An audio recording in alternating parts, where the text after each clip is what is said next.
Toronto, Ontario, Canada, one of the most beautiful cities in North America on a lovely day in July. They love their hockey here and their baseball and basketball too. This summer they've been introduced to arena football, and today the hometown Phantoms will give their fans their first look at playoff football.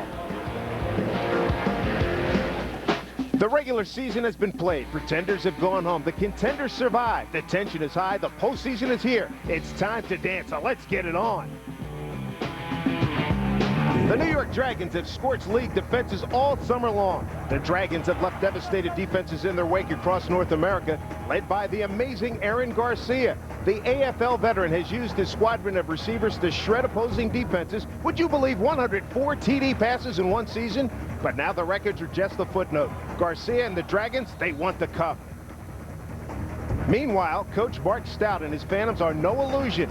Canada's first arena football team is for real. In their first season in Toronto, 8 wins and a playoff berth have pleased football fans north of the border. The Dragons and the Phantoms, only one will dance further into the playoffs.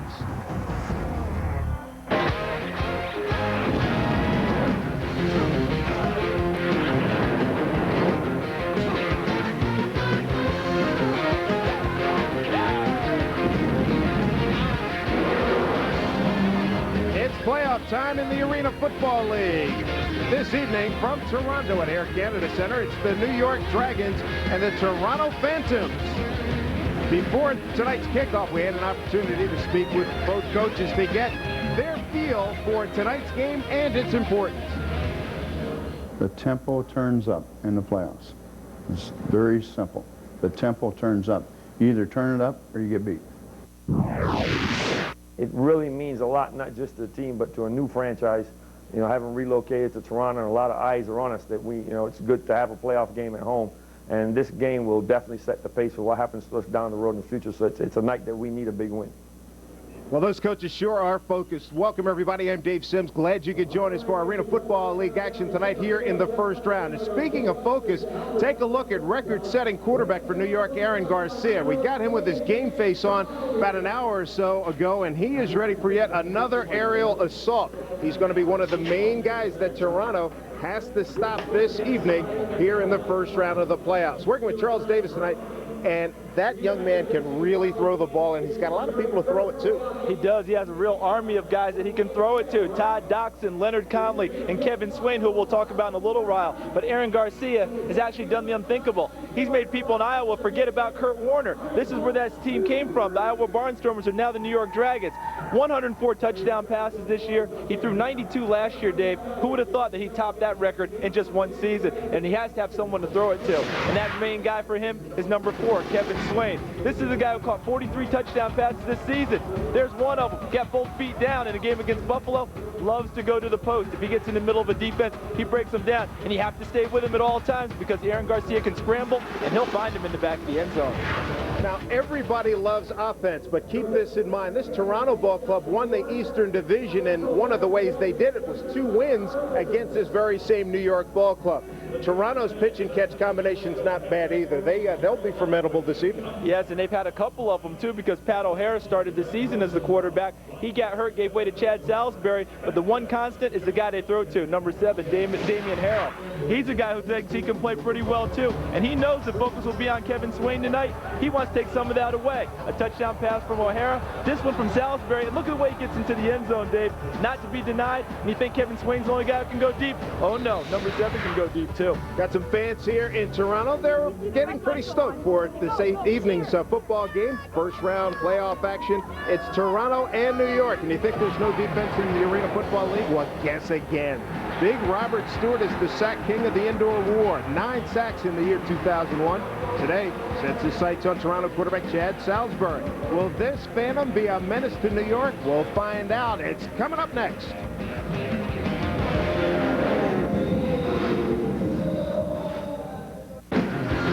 Arena Football on TNN is brought to you by Ford. The best-selling trucks are built Ford tough. Welcome back, everybody, to Air Canada Center here in Toronto, Ontario, Canada. It's New York against Toronto.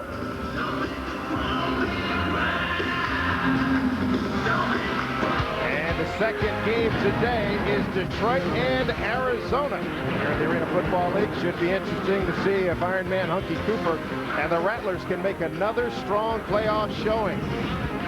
Wrapping up this weekend's action is Carolina and Indiana. Last time the Firebirds had Eddie Brown in the playoffs, they won Arena Bowl 13. The Cobras will be without head coach Doug Kay, who resigned on Thursday. There's the action. You can look for Detroit, Arizona, Carolina, and Indiana.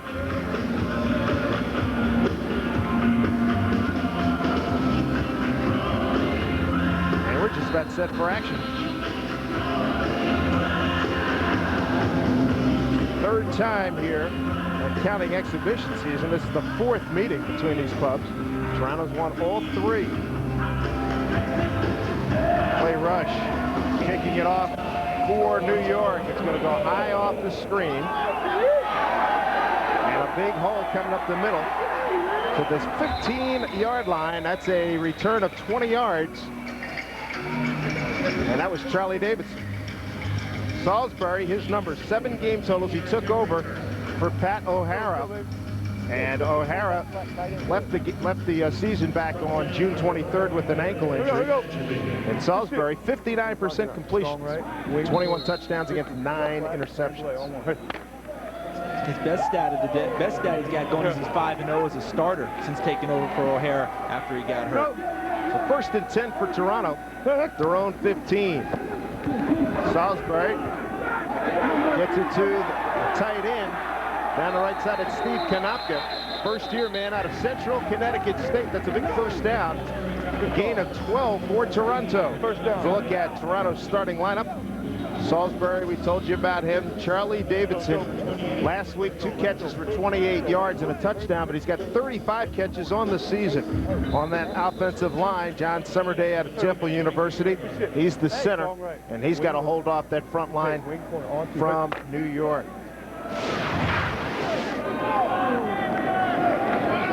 First and 10, ball's at the 24-yard line of New York. Salisbury looking in the end zone, got a man down there and over the boards after a really tough hit is Damian Harrell.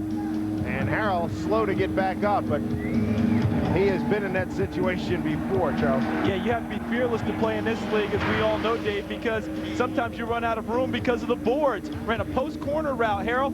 Watch at the end of the play. Don't know if Goins might have got there just a tad early with a hand on the hip. Official doesn't see it that way. New York kind of gets away with one. Breaking up a pass, almost a touchdown to Damian Harrell.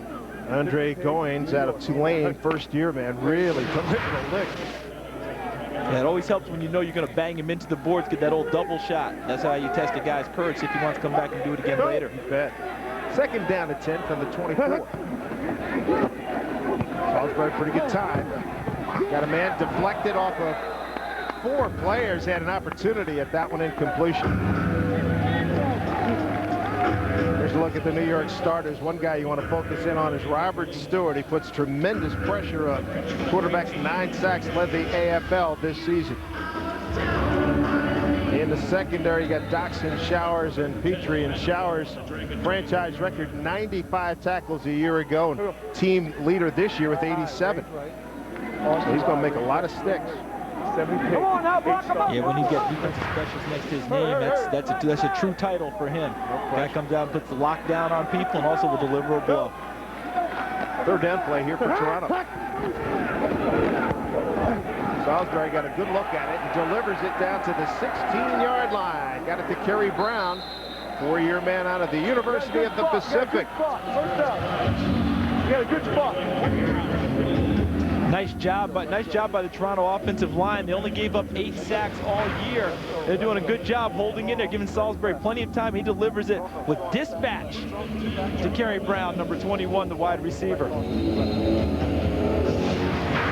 Hey, good shit.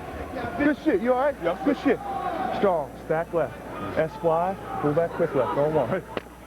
Terminology pretty simple. Yeah, pretty simple. Looks like they want to try and get the fullback involved on this. Sounds like they want to get the fullback involved on this play, try and get him into the game early. That they do. And a little face mask there draws a penalty. Trying to get it outside with David White. Yeah, running game is always tough to do in this game anyway because you're already at a disadvantage blocking, Dave. You're blocking 3 against 5. Really, you're 3 offensive linemen going up against 3 defensive linemen and 2 linebackers in the box. Yeah, the face mask, easy call. We saw that one pretty simply even here from a box. Made it simple for the officials. Personal foul, face mask, number 45 on the defense, half the distance to the goal, automatic first down. Trying to get the fullback involved. They handed off to White there. Easy call. I mean, that's pretty wide open there. Chinachibi, number 45, trying to make the tackle. He's got his hand up a little bit too high on the mask. Easy catch there, so that sets up Toronto in great shape. Ball's at the 7-yard line, 1st and goal. Just underway here at Air Canada Center. David White's the fullback. Offensive specialist Damian Harrell. He's in motion. They look in his direction and incompletion as they try to get it to Charlie Davidson. Davidson said, hey, man, I got held. Still pleading his case to the officials. See him look back again.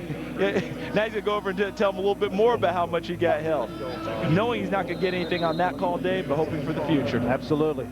Andre Goins, 3 picks so far this season as Mark Stott goes over to play with Salisbury, who's 2 for 5 for 22 yards here in the early going. Strong, base left. Timeout. Mark Stout's first year as a head coach after 6 seasons in the AFL as an assistant. We'll take a break here from Toronto. No score, but the Phantoms are threatening here in this first round playoff action here in Arena Football. We're back with more right after this. Welcome back, everybody. Toronto is threatening. Dave Sims and Charles Davis with you here at Toronto. First possession of the game here in this first round action. Salisbury long count. Pump fake, throws, end zone, almost a heck of a catch. Impressive enough that Harrell was able to get a hand on it. Yeah, nice coverage too by number 2 Shea Showers. Was not fooled at all on the play. Ball fluttered coming out from Salisbury. Not a ball that would give his receiver that much of an opportunity. Actually, lucky the receiver was in front of Showers. Could have been an interception. DB back there, and you just sit or something like that, right? Yeah, Showers in nice tight coverage. His fake ball came out, kind of fluttered just a little bit, but Showers was all over. Go right. Let's go. Hurry. Gonna reset with Charlie Davidson. Go. Play clock down to 7. Putt. 3rd down and goal from the 7. Underneath, touchdown. Kerry Brown on the crossing route, and Toronto's on the board at 6-0.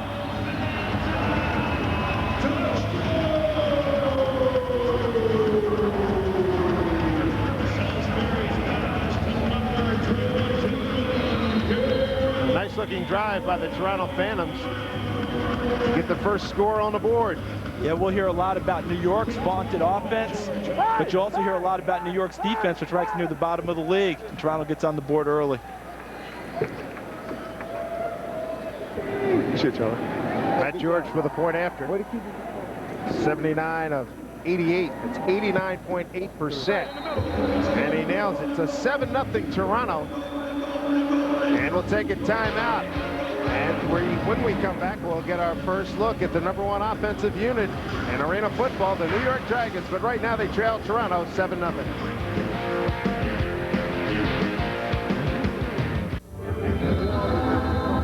So Salisbury with the TD pass to get Toronto on the board first. Welcome back, everybody. First round action, Arena Football League playoffs. And Toronto's got a 7-0 lead. Chad Salisbury out of Buffalo. And here's the kick by Matt George. This will get some net. It's being brought up by Leonard Conley out of Miami, and he's hit hard, taken down at the 12-yard line. Return of 19 yards brought down by Connell Spain. Now here's a look at Aaron Garcia. Look at those numbers, almost 70%, 4,500 yards and change, 104 touchdowns and only 15 kicks. I know the dimensions of the field are squished down from the outdoor game, Dave, and it's a little more pitch and catch, but still, that's sick, almost 70% throwing the ball. That's tough to do in the neighborhood. Listen, that is tough to do in what we call routes versus air. You know, and the guy just went out and ran seven guys in pattern and just threw it with no defenders. That's amazing. Unbelievable. Aaron Garcia, 6'1", 195 out of Sacramento State. First pass up for grabs, and he's got a completion out to the 24-yard line to Todd Doxson out of Iowa State. Starting lineup on the offensive side of the ball after that 11-yard gain. Aaron Garcia, Filer, Swain, Conley, and Doxson. Conley and Doxson. Doxson comes in with 51 catches. Conley with 58. Robert Stewart up front. Corey Stone, he'll be an important man. Like our partner Charles Davis, a man out of the University of Tennessee. Yeah, like that, and has to take over for Eric Golston, normally the starting center, who's out with an injury. First down, New York from the 24. Garcia at time, flutters out of his hands, up for grabs. And one of the things that Mark Stout told us tonight is that they want to keep Swain more than anybody, but they don't want to get beaten to the post tonight. Yeah, Mark Stout told us that in pregame. He said, if we don't get beat to the post, especially by Swain, we'll be okay. So New York decided to run Doxson to the post. Had a step on Del Lee, but the ball fluttered, as you mentioned, Dave. Just hung up there. I don't know if it was tipped or if he just didn't get a good release on him from Aaron Garcia. That allowed the defenders to come over and break it up. I think if Garcia had to do that over again, he'd probably throw a dart because he had time. There was some separation that he could have got the ball in. Separation, had that step on the defender. Look at Todd Doxson.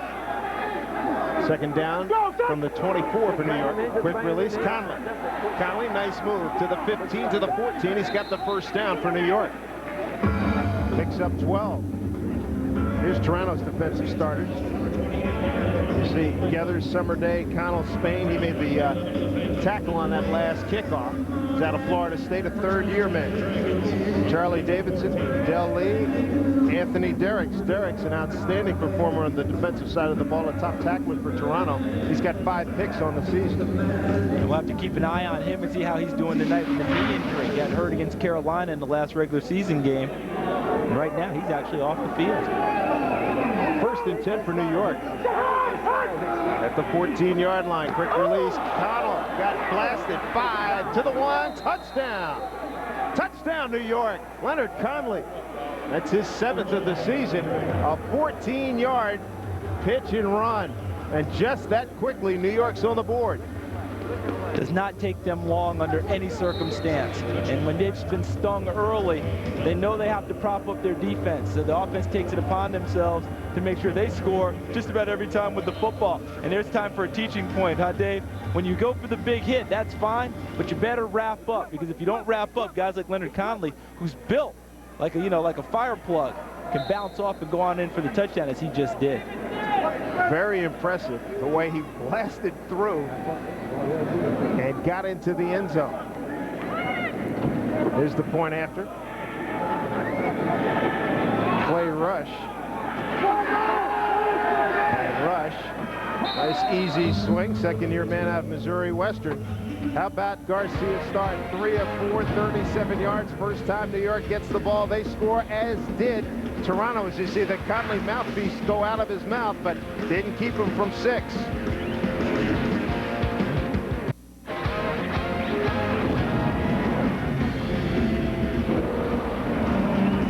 There's a look at New York Dragon coach John Gregory. He has had his fill of losing to Toronto this year. An exhibition 67-35.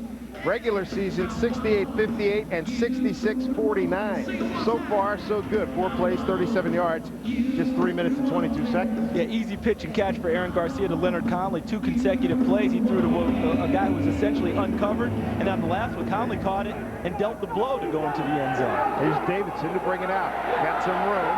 Hauled down quickly, though. Nice recovery by Rodney Filer to make the stop.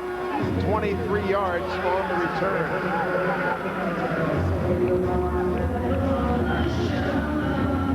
Strong, deep stack right, S-fly.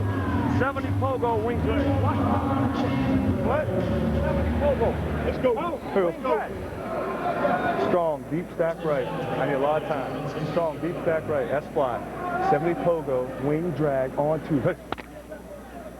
So you get somebody coming low underneath, and you get somebody hauling downfield. Yeah, you have to run, most of your routes are running some type of a combination, so that you get kind of, as you just said, one deep, one short, one in the flat, one curl, something so the quarterback has both guys in his sight so you can get it to one or the other, whichever open the best. Reaction time in this league, you really, I mean, decisions outside are quick enough, but this is incredible here. And this is what's helped make Kurt Warner such a great quarterback in the NFL, because he had to make those kind of decisions in this game, plus the talent that he possesses. It makes for the total package. Penalty flag. Got a man deep downfield. It's picked off. That was Andre Goins, but I got to believe that flag is going to be against New York. In the middle, there was a lot of movement. I believe Corey Stone, the nose guard, moved before the snap.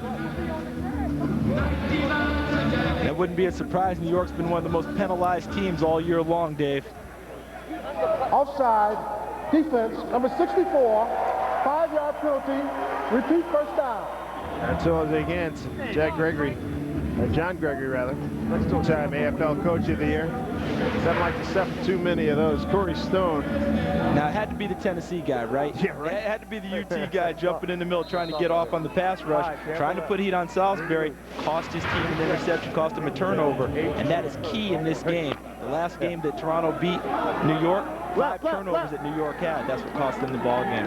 Both of these teams, folks, come in really playing some good football. Toronto's won 5 in a row. New York's won 4 in a row.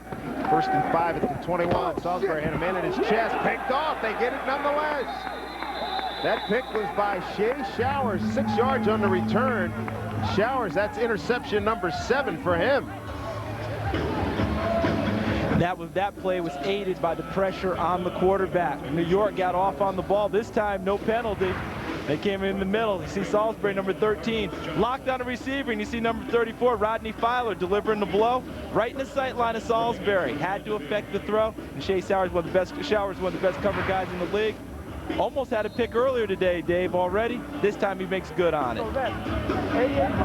Let's see what Aaron Garcia can do to convert here. More so probably than any league on earth. You've got to convert your turnovers here in the Arena Football League. Garcia looking for it. Slant, got a man to the 10-yard line. That'll be a first down. Nice gain. He got it to Kevin Swain, the second-year man out of Wayne State. And all he has done has been a dominant receiver all year. That's his 132nd catch of the season. Yeah, and showing no signs of being tired either. Remember, this is a man who went through an entire XFL season playing with the Orlando Rage, moves right into arena ball and dominates it also. In incredible shape. Remarkable. Caught up in the middle. On the outside, you can throw it away if nothing's there. If you throw the middle blind, if you ain't absolutely... Our referee, Darryl Leftwich. Looks like an equipment problem with Rodney Filer, number 34. And they don't want to take him out because according to Arena Football rules, Dave, if you're out anytime during a quarter, you can't re-enter the game until the next quarter if you're not a designated specialist. So they don't want to lose Rodney Filer, who helped cause the interception a few plays ago. Absolutely not. The first stop of the game was made by the New York defense. John Gregory says about 4 for the game. He thinks his team's in a great spot to win. Just outside the 10-yard line. First and 10 for New York. Garcia, corner pattern. Look out. Did he make the catch? No, sir. Led him just a little bit too much. It looks like the ball is slipping out of Garcia's hands. He's not getting a real good grip on it. Try to get it down there to Sean King. Yeah, Sean King having a good rookie season in arena football, played in the AF2 last year. 31 on set. 80 on set. Aaron off to a good start. Yeah, I'm saying what happened to me is Very the guy efficient. looked like he jumped out. 2 incompletion. Quickly. And a heck of a hit there. Is that Connolly that caught it? Got drilled by Michael Hicks. Picks up 6 yards on that play. It's a good tackle by Michael Hicks, who's going to have to play a lot if Anthony Derricks can't go. But here's the problem, Dave. He goes low. So you can't cause any damage to the receiver or knock the ball free by tackling legs. You need to go through the body, try and go where the football is in order to try and knock it free. Good tackle, but didn't get the ball. That was Walker on that catch. Garcia, time. Hit the net. Try to get it off the board. Interception. They catch it off the pipes. Ty Law there for the INT. Ty Law, one of the real dependable performers in this Arena Football League, comes up with the interception. We'll take a break. Garcia trying to give New York the lead. Tried to get a little slick, throw it off the back netting. It doesn't work, and Toronto takes over when we return. Here's a look at the net and the piping. Makes this game unique, Charles. It really does, because the last ball that Aaron Garcia threw that was intercepted by number 15, Ty Law, in the outdoor game, in the stadium game, that's just an incompletion because the ball's overthrown. Here, the net brought it back and gave Ty Law a chance to pick it off. That pass thrown behind Harrell. Salisbury now 3 of 9 for 29 yards, a touchdown and interception. So both teams with an interception, Charles. Come back. Yeah, Dave, you made the point just a minute ago that when you get a turnover, you need to capitalize in this game. Aaron Garcia trying to, throws the ball high. This would just be an incompletion. But this time the net brings it back. Ty Law comes back and makes the catch. And you know what was interesting about that stadium game, just an incompletion. Right, and that view, he was clearly throwing it away. Originally, I thought he was intentionally trying to throw it off the net. Yeah, but he just, was bailing away, fading out. Second down and 10 from the 5-point. Quick release, they get Ty Law open field, but knock him down at the 14-yard line. He'll be about a yard short of a first down. About a half yard, actually. Picks up 9. Walker in on the top, Jack Walker on the stop, rather. You know, people talk all the time about the courage that goes into playing the stadium game. You have the same amount, if not more, in this game because things are so condensed, Dave, that you hardly ever truly get away from people. You know, there's always someone near you when you make a catch that's going to whack you. So far, Toronto perfect this evening. He's doing a game in Jersey with the Gladiators, and some of the Giants were there. And Monty Toomer, he said, I want no part of this. Yeah. How many times have you heard that from guys who play the stadium game? So you got to be kidding, bouncing off balls. The field is only 50 by 28. I can't run away from anyone. No chance. Monty Toomer, after Jermaine Younger with that run there for Toronto, picked up maybe a foot. That was about it. Monty Toomer and a few other guys said, not in this lifetime. God bless these guys, but we're not doing this. And probably trying to plant the seed for the future. That's right. To say, in another lifetime, not then either. Yeah. So we'll stay right here at this timeout called by Toronto. Mark Stout and Salisbury going to talk it over. They've got about, let's see, about a half a yard to go to try to convert. Hey, when we run dive, you guys got to get first down. Some surge. You got to get the nose off the line of scrimmage. We have to get a surge. We need 1 yard, and we can't get it. We get stopped at the line of scrimmage. No surge whatsoever. Hey, let's go, man. We still trying to stop that ball and do it. Stop for them. Two gonna jump it again. What the fuck up out here, man? What's the one? Let's get it. If it ain't right over here, come take the ball. Fourth and one now. Run the motherfucker. Let's go. Let's get it. No, we ain't gonna get no sweep on these guys. Let's get trade. Let's get trade. SEO.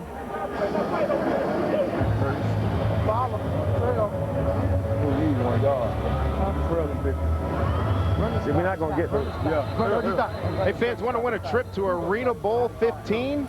Okay, well, in honor of Arena Football League's 15th anniversary, the AFL is honoring many standout players past and present and is asking you, the fans, to vote for the 15th anniversary all-time team. No purchase necessary. From now until July 31st, all U.S. residents 13 and over are invited to log on to arenafootball.com and vote for their favorite players and enter for a chance to win a trip to Arena Bowl 15 on August 19th, 2001. Odds of winning depend on the number of entries received. Void in Puerto Rico were prohibited by law. Log on to arenafootball.com today and get it all. Not exactly what they had in mind for a fourth down conversion.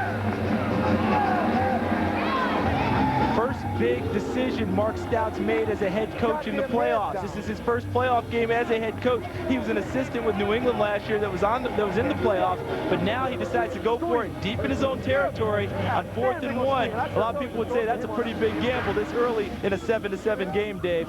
And then to throw the ball when they just need a foot.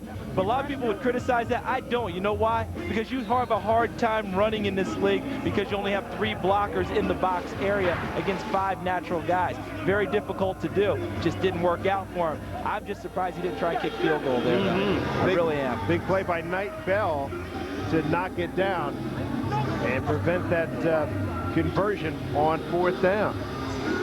Clock running down. And we'll put this first 15 minutes in the books at 7-7. Salisbury to Brown made it 7-0 Toronto. Garcia tied it up with a TD pass That's where we are as we head into the second 15 minutes of play here in Toronto. Back with more coming up. Vince Carter is in the house taking in some Arena Football League action right behind the Toronto bench. What do you think? He's going to stay here? Next time his contract's up, I think, after next year at this time. Yeah, and Antonio Davis and Alvin Williams have put a lot of pressure on him by re-upping with Toronto. A lot of people thought Antonio Davis was gone, whether he's going to Orlando or somewhere else. A lot of pressure on Vince to come back now. Here's Garcia. Oh, what a catch. That's a heck of a catch down to the 4-yard line by Todd Doxson. With the left hand, just reached out, pulled it in. First down, New York. First and goal at the 4. Big time catch. This is why they teach you as a defensive back to grab the upfield arm when you go after a guy, because the upfield arm is the arm that can cradle it in and bring it back, as opposed to the inside arm. No one was there. Still a great catch by Todd Doxson, but if it's close, grab the upfield arm, pull that away. See if you can catch him with the other one. Sharp-looking 9-yard gain for New York, looking to take the lead for the first time tonight. Garcia under pressure, throws, got a man, touchdown! Touchdown, New York. It's Kevin Swain. That's his 44th TD this season.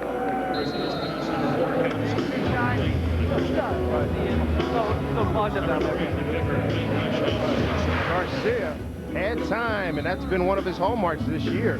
Yeah, and when he has time, the other thing he has is a little bit of mobility. And I'm not talking about running around crazy in the pocket, just using nice little slide steps to buy himself a little more time. Garcia did it, and able to throw off his back foot with enough pace on the ball to get it to Kevin Swain. They capitalized that time, Dave, on the turnover. Lay rush, missed only 8 PATs all year, drills that one. And New York has the lead for the first time today. It's 14-7, New York. Quick drive here, Swain. Heck of a catch from Garcia. The Dragons lead it by touchdown.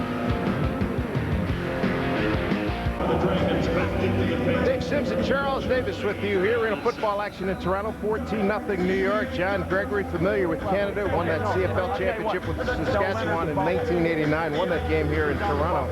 Also coached in Hamilton, and he's a 2-time Arena Football League Coach of the Year at Kurt Warner when they were out in Iowa, setting all kinds of attendance records, etc., before moving to New York. Here's Charlie Davidson.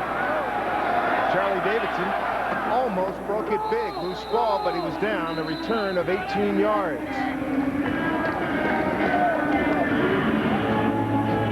Davidson getting up limping. That's not a good sign for Toronto. Yeah, when you look at this graphic here, first in points per game on offense is the New York Dragons. Last in defense. That's why stops are so important in this game. A stop meaning a defensive possession in which you give up no points. You give yourself half a stop if you give up a field goal. But anytime that you get 4 stops in a game, especially if you're the New York Dragons, you have a heck of a chance to win, says John Gregory. Charlie Davidson looking around, not good sign there for Toronto. Able to perform a wideout. See what he can do. Salisbury, after a hot start, is now 4-12 for 38 yards. Run open middle, double coverage, ball's loose, penalty flags all over, but the pass completed, and then a late hit as Kerry Brown gets plastered, and that draws another flag. That last hit was by Corey Stone, the nose guard, who had an opportunity, took it, but it was a tad late. Kind of like Tom Cruise in Top Gun when that first time he went and got the guy. Just a little below the hard deck, yeah, right? Yeah, I had the shot, I took it. Whoa. You know, that's a little frustrating for New York because they had 3 guys around the football, thought they were going to get an interception. I think they're going to call interference first, and then they're going to get Corey Stone for the late hit. 2 flags on New York. There's the interference. Personal foul against New York. Yeah, pick one on that one. Absolutely. But they really thought they were going to get an interception because that ball probably should have been picked off. And Salisbury, he had a chance to do it again. There's no chance he wouldn't throw it there because he never stepped in, and that had to have been his second option. Second option. Showers all over him on that one. Goings also in the picture. Doxson coming along. Defense, number 2, after the play, personal foul, unnecessary roughness, number 94. The unnecessary roughness penalty is accepted. 10 yards from the end of the run, automatic first down. I think he meant number 64, Corey Stone there. You know? You know, we got to stop picking on the Tennessee guy, all right? He's just out there trying to play hard. Salisbury on that last throw had to have been going to a second or third option, because when you look at the play, his foot was going one way and his arm threw in the opposite direction. Great observation. It's like he pulled back from one throw and said, oh, let me go over here with it. Yeah. It took too long. Nope. First away lucky. First and 10 at the 21 of New York. 14-7 New York over Toronto. Blitz. They run a screen left side to White, and covered pretty well as they made Salisbury throw it kind of high. Yeah. Go. Let's go. Let's go. Storm. Hey. Who has an edge here, Charles? Here's the time. Listen to this play. Wing zoom. 60 Storm on one. John Gregory, multiple times in the playoffs, Mark Stout first time in. Oh, you always have to go with the experience. You know, you go with the guy who's been there before. John Gregory has that. Plus, his team has the revenge edge on it because they've got beaten 3 times by this team already. Loose ball. They're going to roll it an incompletion. Harrell had it, separated from the ball by Andre Goins. Excellent coverage by Goins because of what, Dave? He went up and played the football. Went through the arms of the receiver. Even though the receiver had a chance to catch it, he went through and separated. To see with the ball delivered by Salisbury, Harrell's got it. But you see Goins right through, stripping, knocks the ball free, forces the incompletion. Excellent coverage. Stayed with it, too. A lot of times in a situation like that, hey, I better make a tackle. He said, no, we can do a little bit better than that. Yeah, a lot of guys take one swipe and then they reach for the body. Right. This time he was able to stay with the ball and knock it free. Here's a 3rd down and 10 from the 21. Salisbury stepped into that one nicely. Down to the 9-yard line to hook up with Kerry Brown. Takes it to the 9-yard line. That's a first and goal for Toronto. Kerry Brown, another one of the very important players for Toronto, who helped them start their streak. He had been injured. Charlie Davidson, #1, had been injured. They came back, and that coincided with them going on a streak. And you think Kerry Brown's not into this ball game? He's got to make sure he stays with it, because you know what else he is tonight, Dave? He's the backup quarterback in case something happens to Chad Salisbury tonight. They don't have a true quarterback as a backup now with Pat O'Hara being hurt. Chad, if you throw it over the middle, don't hang me out to dry. 3 catches for Brown. They're going to run the big fullback. Jamming his way, but loses the ball, but they're going to say he's down at the 1-yard line. That's David White, 6'2", 235. They list him out of Nebraska. Yeah, and they may list him at 235, but they didn't weigh him after pregame meal and in his pads. Coming right at you, folks, David White, number 42. You think you had the courage to play? Go ahead and hit him. Yeah, right. Go ahead and step up and make that play. David White laying out, trying to get into the end zone. No longer one of my life ambitions coming up and trying to make a play like that. No, thank you. No, you know, we've seen it. You know, we've done it.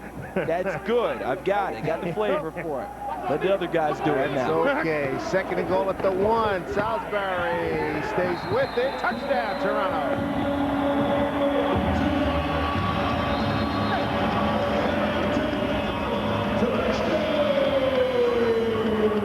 Mark Stout. His team come to within a point on the run by quarterback at Salisbury. And you can do that when your quarterback is 6'5", 230 and has a little bit of mobility. He was able to take the blow up high and slide off of it and extend his 6'5" frame into the end zone. Point after. Matt George on the money. Got a tie ball game again. 14-all. 2nd time we've been tied this afternoon as we look at Salisbury take it in. 2 scores apiece for New York and Toronto. Hey, football fans, arenafootball.com is where to go for all the heart-stopping, fans-friendly arena football action. Watch the best highlights from 15 seasons. Check out the latest AFL and AF2 news and get up-to-the-minute scores and stats. Chat with fans across the country and visit the e-store for all the best AFL merchandise. And with Arena Bowl 15 right around the corner, get all the playoff news and updates leading up to the big game Sunday, August 19th on ABC. Log on today, because on arenafootball.com, you get it all. Matt George out of Chapman College. Going to put it in play. 14-all. After Salisbury's 1-yard run for the touchdown. And here we go. Conley falls on it for the touchback. And it's a good thing Leonard did fall on it. He didn't get it as cleanly as he would have liked coming off that net. And that's, you know, that's high anxiety there. It's bad enough you're already juicing it to return it, but now you get your back to oncoming rushers. That's the true definition of courage and trust that you're going to get the ball before the guys get there. You have a lot of courage, you have a lot of trust in your blockers to keep people off of you before you're able to turn around.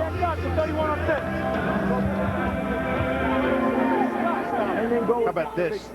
Kevin Swain, he averages 135 yards per game. He's got 1 catch so far. Right now, Conley has been the man. Conley picks up the first down out to the 21-yard line for New York. And part of the reason for that, Dave, is that they're cocking their coverages towards Kevin Swain, trying to make sure they try and take him out of the play.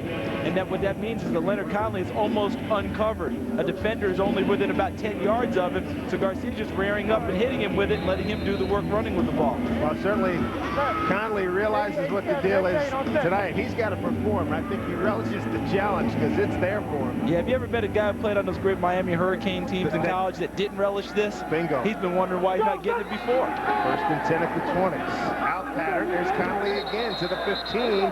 They're going to say he made the catch, fumble it after he hit the wall. First and 10 for New York at the 15. So they got something going on here. They're going to milk it until that gets stopped, and maybe that opens up Swain. Yeah, it's just like a good shooter in basketball. You ride the hot hand while you can. And look at these guys this year. Swain, 131 catches, all the way down to Sean King, had 44 catches in only 8 games, Dave. So these guys are prolific when they're on the field. And did you see that last throw that Garcia made? Perfectly on the money. This guy's got excellent touch when he flings it. Officials timeout down on the floor. Swain's numbers are just incredible. Coming in 131 catches, 1,890 yards. That's 9.3 catches a game, 135 yards a game, and three touchdowns a game. And don't forget, this is only a 50-yard field, right? So you're not accumulating that with 100 yards of territory to work in. Only 50. That's what makes those numbers even more impressive. Unbelievable.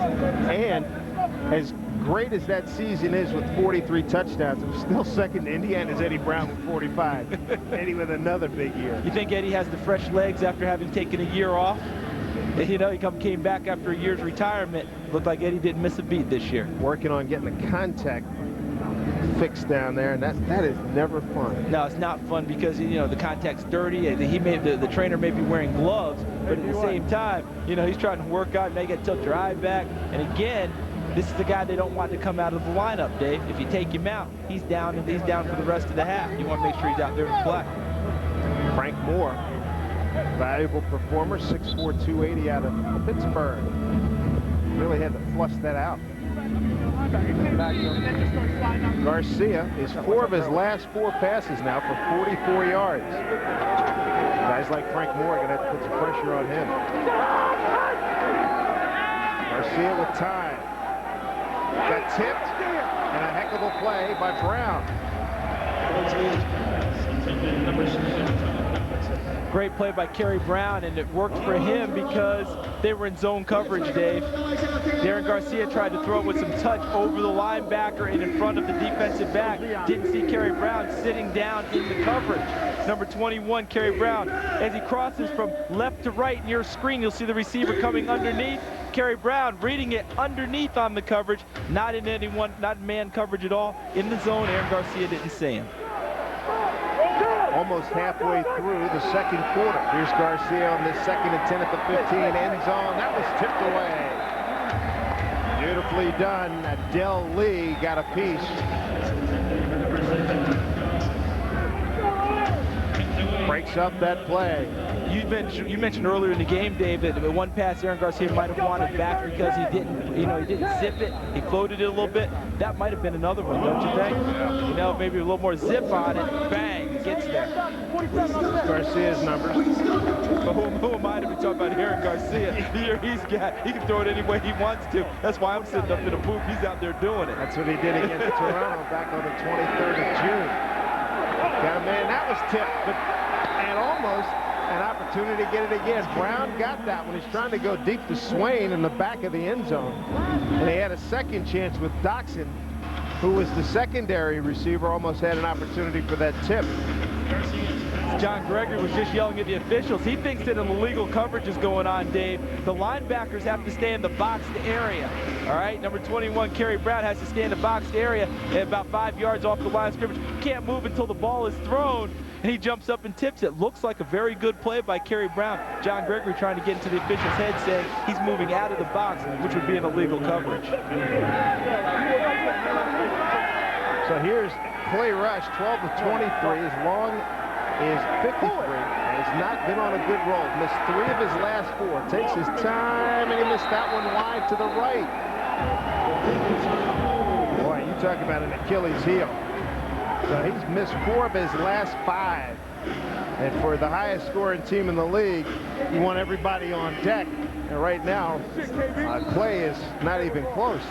Yeah, and coaches will tell you all the time in this league, because you have such narrow posts, that they'll take almost anything a field goal kicker makes as gravy. They want him to make his extra points. All right, you know, it's 10 feet above the ground, right? Or was it 15 feet across? You know, that's way less than what you get in NFL or in college or high school. Not much area to kick through. It's absolutely unbelievable. But, you know, what the coach should tell you is, we'll take it if you make anything. But they don't really believe it. Take a look at the rules of the game here in arena football. Look at that. 9 feet wide. 9 feet wide, crossbar 15. That's a nice contrast comparison. But I'll tell you what, you go kick on those other posts, you think you get nothing but space to kick through, don't you, Dave? That's right. Salisbury throws underneath. Ty Law blasted out of bounds at the 17-yard line. Again, you look at Clay Rush, he takes such a nice, easy stroke. I mean, if he was in golfing at good tempo, but he just pushes. Just pushing it right now. Probably has a little confidence problem. But to finish off what I was saying before, they will take any, the coaches tell you, I'll take anything they make in a field goal because he doesn't have much to kick at. But they don't really believe that. No, they want it all. They still want you to make it. They want you to make all your extra points and hit the nets on kickoffs. If you do that, they'll take anything else they say. And then did you see John Gregory's face when he missed it? His face didn't say that. His face said, I want you to make it. We'll get some cha-ching a couple of times a month, but if you don't, that's a whole other story. And there are plenty of other kickers out there, as coaches like to tell them. First and 10 to 16. Salisbury running for his life, throws it away. Talk about getting pressured. Nate Bell, all in his face. Salisbury's a big guy back in the pocket. Nate Bell flushed him early. And, you know, any sack totals in this league are more impressive, Dave, because most of the blocking is man-on-man. You know, there's no twists and stunts, but they also not double-teaming you, too. So any kind of a guy can beat a guy one-on-one. He's got a good chance to get back to the quarterback. Legal formation, defense. The nose guard did not have his hand on the ground as required. 5-yard penalty, first down. Rules are the rules. A lot of people would say picky, but it is a rule because if he doesn't have his hand on the ground, it makes the center uncertain about where he's going to go in terms of blocking him. John Gregory was mad about the rules before when his team was on offense, maybe trying to get one back on defense. 14-all ball game. Under 3:50 to go here in the second quarter. Toronto got on the board first. New York answered. There's another tip ball. That's disconcerting for a 6'5" quarterback to have so many balls tipped. Yeah, good job by the defensive lineman, because in this league you don't often get back to the quarterback, so you have to get your hands up all the time trying to take away the passing lanes. Let's go, let's go. Get him down. Strong. Bunch right. Wing loop. 370. Wing sail. Trail. On 2. Yeah. It's a lot to remember. It is a lot to remember. It's a lot to call, but they're very descriptive in their calls. It's not just a number and you're supposed to know the play. They tell you what to do on each play. Salisbury off his back foot delivers it to Ty Law. And Ty Law fights his way inside the 15. They're going to mark his progress back to about the 17-yard line. And again, going back to your point, Charles, good sticks, but nobody wrapping up and preventing further advancement. Yeah, if Ty Law hadn't stepped out of bounds, he was still free to go. Easy throw for Salisbury. Just delivers it to Ty Law. You see Sean King going down for the tackle, did not wrap up as you said, Dave. And if Sean King had not, if Ty Law had not stepped on the sideline, that would have been about 7 or 8 more yards.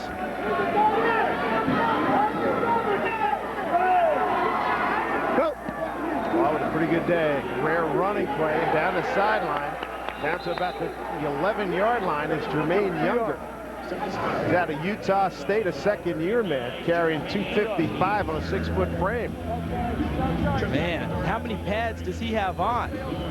That big guy's big enough to begin with. You throw on all those shoulder pads and thigh pads and everything else. It's a lot of man to bring down. Umcam giving us a great shot from ground level. And now, apropos that they just played Paranoid by Black Sabbath. That'd be a little bit paranoid if I were back there too. Yeah, if I'm the guy, if I'm the dragging guys, I'd rather have them throw the football and have that big load come at me turned upfield. That's remarkable. 2nd down and 1 at the 11. Clock running. Coming up in a minute and a half. Got a man down there, Ty Law. Touchdown, Toronto.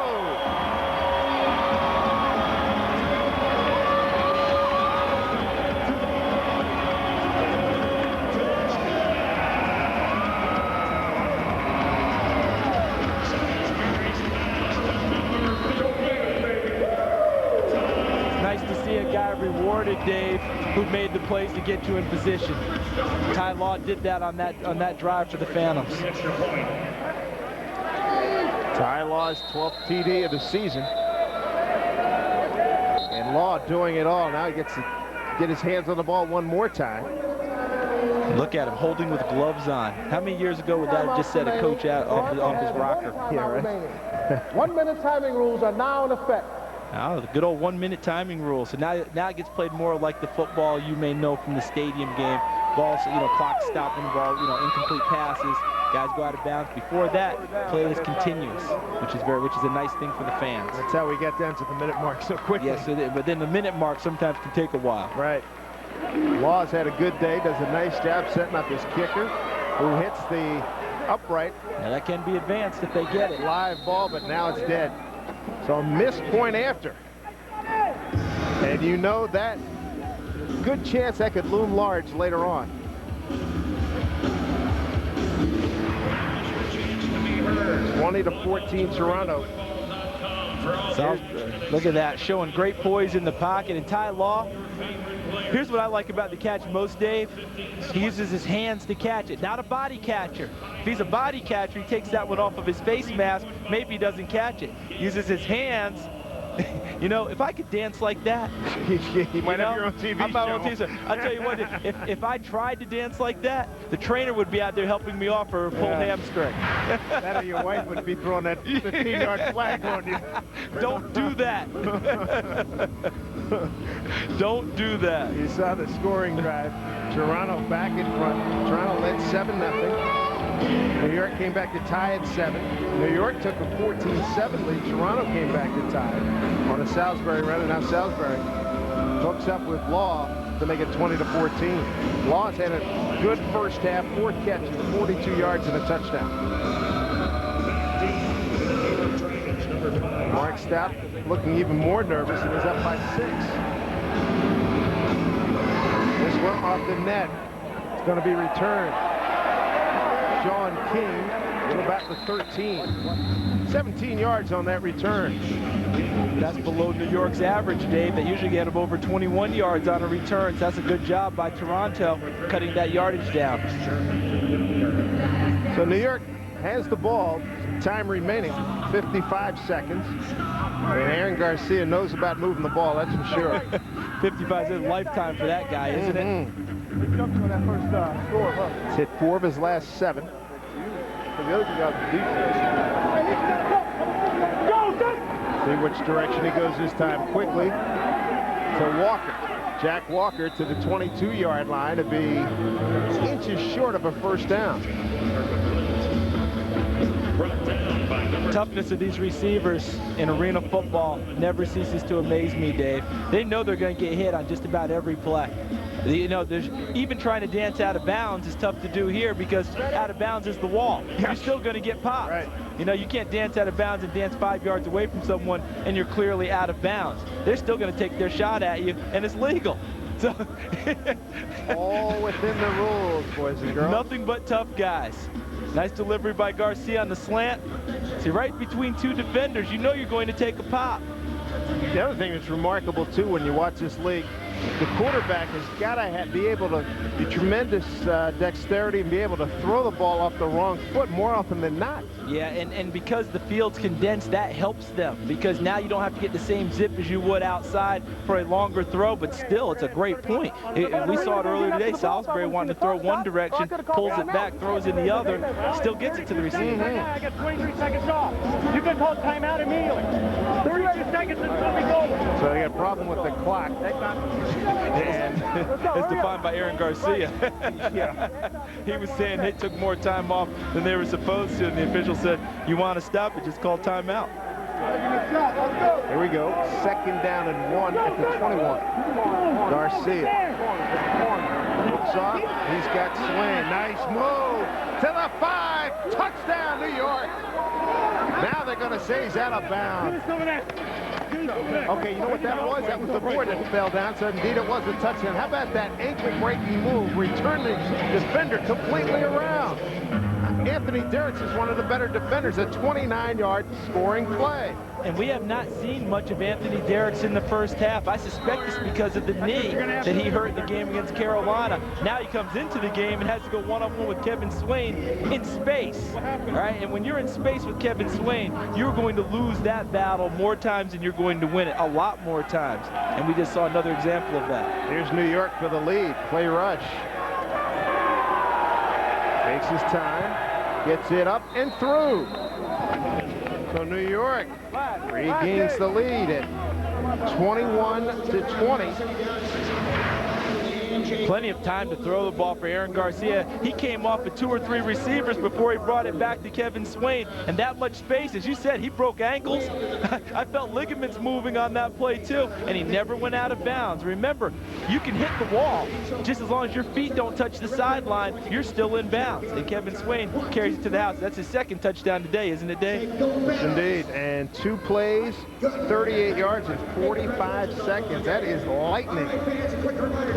Well, we said 55 seconds for Aaron Garcia is a lifetime. He's been in that position plenty of times before. Very comfortable taking a team downfield with a minute or less to go. For the playoff kickoff contest and walk away with $250. Remember, if you're at the tailgate party, fill out the ballots. Make sure when you're in your seats in the 3rd quarter, because we are going to find out. There's a look at upcoming Arena Football League action tonight. Detroit and Arizona on ESPN, and tomorrow Carolina against Indiana. That's a 1 o'clock Eastern time start. Playoffs are heating up. You got it. We got plenty of excitement here. And that still leaves time on the clock for Toronto to do something. Toronto's called a timeout. And that should be their last timeout. They've called a couple of timeouts earlier in the game that I don't think made Coach Stout very happy. And he's very upset right now because you need the timeout in order to stop the clock in case you want to try and kick a field goal to end the half. Now you're almost resorting to having to try Hail Mary passes. Don't waste time talking with EJ in there. Let's go.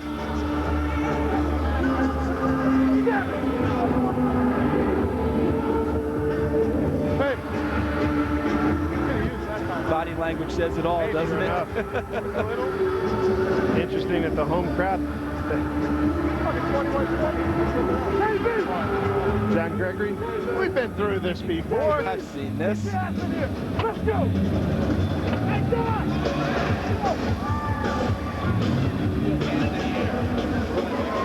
15 seconds to go. Mark Stout down a timeout that he would love to have used. You know, throw a pass, call a timeout, at the very least get a chance to kick a field goal. Now you have to throw it deep, maybe throw it off the net. You know, their version of Hail Marys, you throw it off the net and let your guys jump ball for it. Now you use the net to your advantage, if you can. Off the net it goes. Charlie Davidson got help down the sideline, keeps it alive, and it finally wrestled out of bounds at about the 18-yard line. 23 yards, and you know what? It's amazing in this day and age in professional football, guys jawing at each other. Why would you do something like that? Because your ego got massaged just a little bit. Now you cost your team. Yeah, it could cost your team. And, you know, one other thing we always have to keep in mind, this is the 4th time these two teams have hooked up this year. You think they're sick of looking at each other? And with the playoff stakes being what they are, but have the heat ratcheted up, they're going to go at each other. Davidson puts it back in Bell's face. Oh! A nice left. Unnecessary, though. It's nice to show some spirit and some fire, but did he get a look at the size of Nate Bell? Yeah, I know. You know, ultimately, if it's going to come down mano-a-mano, I think Charlie's in a little bit of trouble. He's a big L next to his name. Salisbury has completed 4 of his last 5 passes for 45 yards. And we need some magic here in the final 10 seconds. Deep drop, throws underneath. Harold dropped it. That leaves 5 seconds on the clock. It's been a while since he's caught a ball, hasn't it, Dave? Damian Herrera. And sometimes what happens if you haven't caught a ball in a while, it's almost like your muscles go to sleep. Not necessarily him mentally, you know, not him trying to be out of the game, but if you haven't been in it a while, sometimes, you know, you just kind of, oh man, here it comes. And you're not quite ready. Right here, just catch it. God damn. George 15 of 30 on field goal attempts. Hit it, man. And this is a longie, a 46-yarder with 5 seconds to go. Bears trying to get the lead, going into halftime. Penalty flag on the play. The kick is off the iron. That's on them. Swain's got it. Holds on to the ball, almost lost it there. They went to the strip. There is a flag down. There's triple zeros on the clock right now. Let's see. Now they'll administrate this one. In the goal, we have another shot.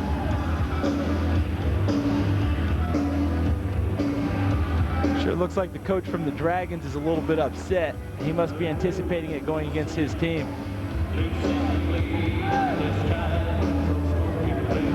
What if they had an illegal rush? Or John Gregory definitely upset. Looks like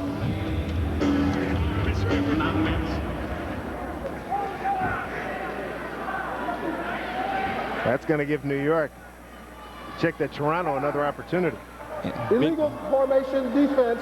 Number 63 did not have his hand down at the snap. That's a 5-yard penalty, and we will have an untimed down. Scott Oster of Temple, the rookie, 2nd time he's called for that infraction. Just getting your hand on the ground is a basic rule. It's almost laziness not to put it down on the ground. Here's George's attempt, this time from 41 yards, and he drills it. So you give him a second opportunity, and look what happens. The Toronto Phantoms go to halftime with the lead.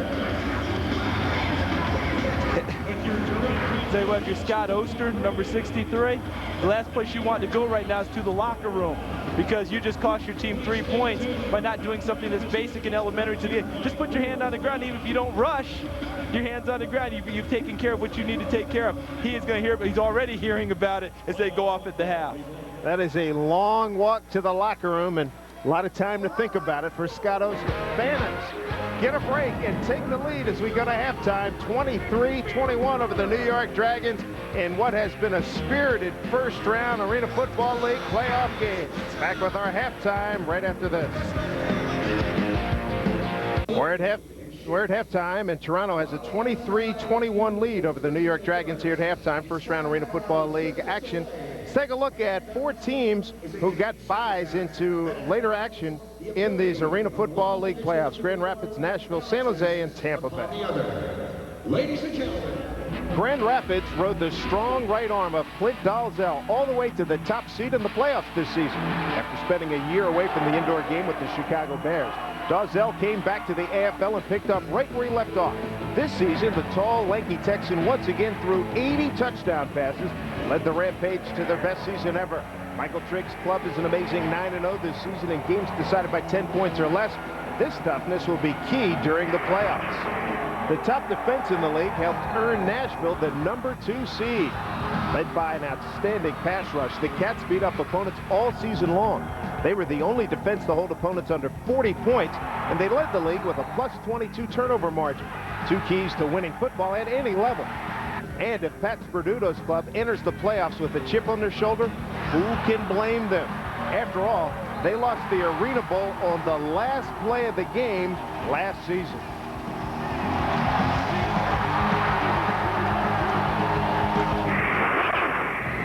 Another team with something to prove is the third-seeded San Jose SaberCats. Last season, the SaberCats entered the playoffs as the #1 seed, but they were stunned by the Nashville Cats at home in the semifinals. San Jose is led by their outstanding quarterback, Mark Grieg, and a talented stable of receivers. If superstars Steve Pappen and Sam Hernandez can come back from injuries, the Cats could make a deep run into the playoffs. Rounding out the top four is the Tampa Bay Storm. Coming in second place in the powerful Southern Division is nothing to be ashamed of, especially considering how many key injuries the Storm endured. Quarterback John Kaleo and offensive specialist James Bowden both missed an extended period of time, but with both back and ready for the playoffs, the Storm is one of the teams to beat. Well, those four teams are at home watching. Very disappointing season for the Mustangs. Rick Frazier and the whole coaching staff let go. And a guy who's won an Arena Bowl before, Larry Kuharich, the head coach of the New Jersey Gladiators, he and his crew let go also. Still could be more out there because, guys, people want to win. Doesn't matter what the level. If you own a team, you want to win. The owner wants a ring, too. Amen. There's no question about it. We'll take a break, and when we come back, our halftime festivities will continue from Air Canada Center here in Toronto.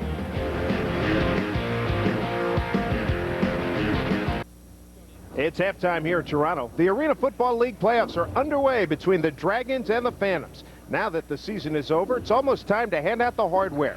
Here's a look at the top candidates for the Defensive Player of the Year. 4 candidates, 4 very deserving defensive players. Who will it be? We start off with New York's own Robert Stewart, a dominating force on both sides of the ball.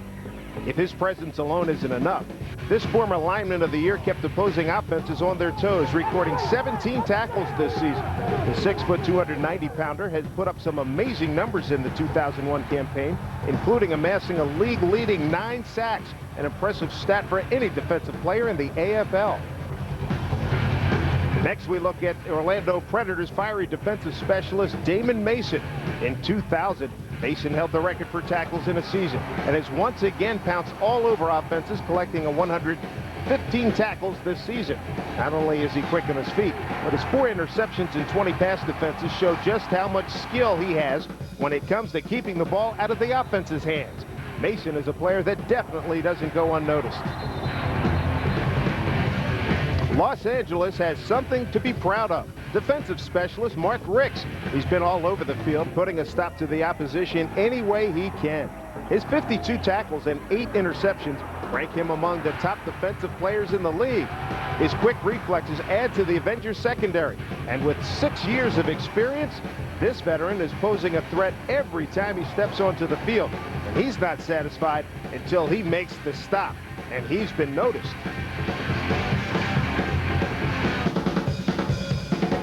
And last but not least, the intimidating James Barron. Barron has spent his career with Nashville, where he has already earned Defensive Player and Lineman of the Year titles. He has established himself as a well-rounded and solid defensive lineman. Offensive players need beware because Barron will take you down any chance he gets. He may not put up huge numbers, but he always gets the job done. We're halfway home in Toronto. Charles and I will be back with the stats and highlights of our first half here at Air Canada Center. Here we go. We are moments away from kicking it off here in the second half at Toronto. And how about this young man here, Scott Oster? His penalty at the end of the first half cost his team the lead. Yeah, it looks like he caught an earful at the half, doesn't it, Dave? Take a look at some of the first half highlights. Yeah, Chad Salisbury got his team off to a quick start, hitting Kerry Brown on a crossing route for a touchdown. But look at that play by Leonard Conley. He actually dealt the blow to the defender after he made the catch, went in for a 14-yard touchdown. And Kevin Swain's best receiver in the league this year, 131 catches in the regular season, adds another touchdown to his 43 in the regular season, and it helps to be 6'5" tall. because Chad Salisbury got across the line. Then he hits Ty Law for another touchdown. 21-20 New York at this point after a missed extra point by Toronto. How about Garcia comes right back? Oh, is this a move? Is that a move? Because that was not a step out. That was Anthony Derricks, one of the best defenders in the league. Kevin Swain laid it on him.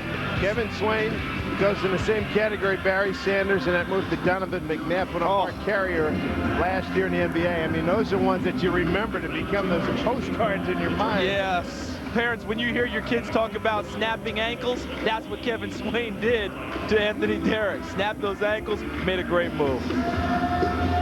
Get a little warm-up action from kicker Matt George for Toronto. Getting ready to kick it off. Yeah, redeemed himself for the missed extra point, didn't he? With that field goal at the end of the half, put his team back in the lead. 23-21 at halftime. And these teams met on June 23rd here in Toronto. It was 31-28 Toronto at the half. When they met in New York back in April, it was 29-27. New York and Toronto won both of those games. And here we go, second half action. Conley's had a pretty good game, and penalty flags from all over. 10 yards on the return.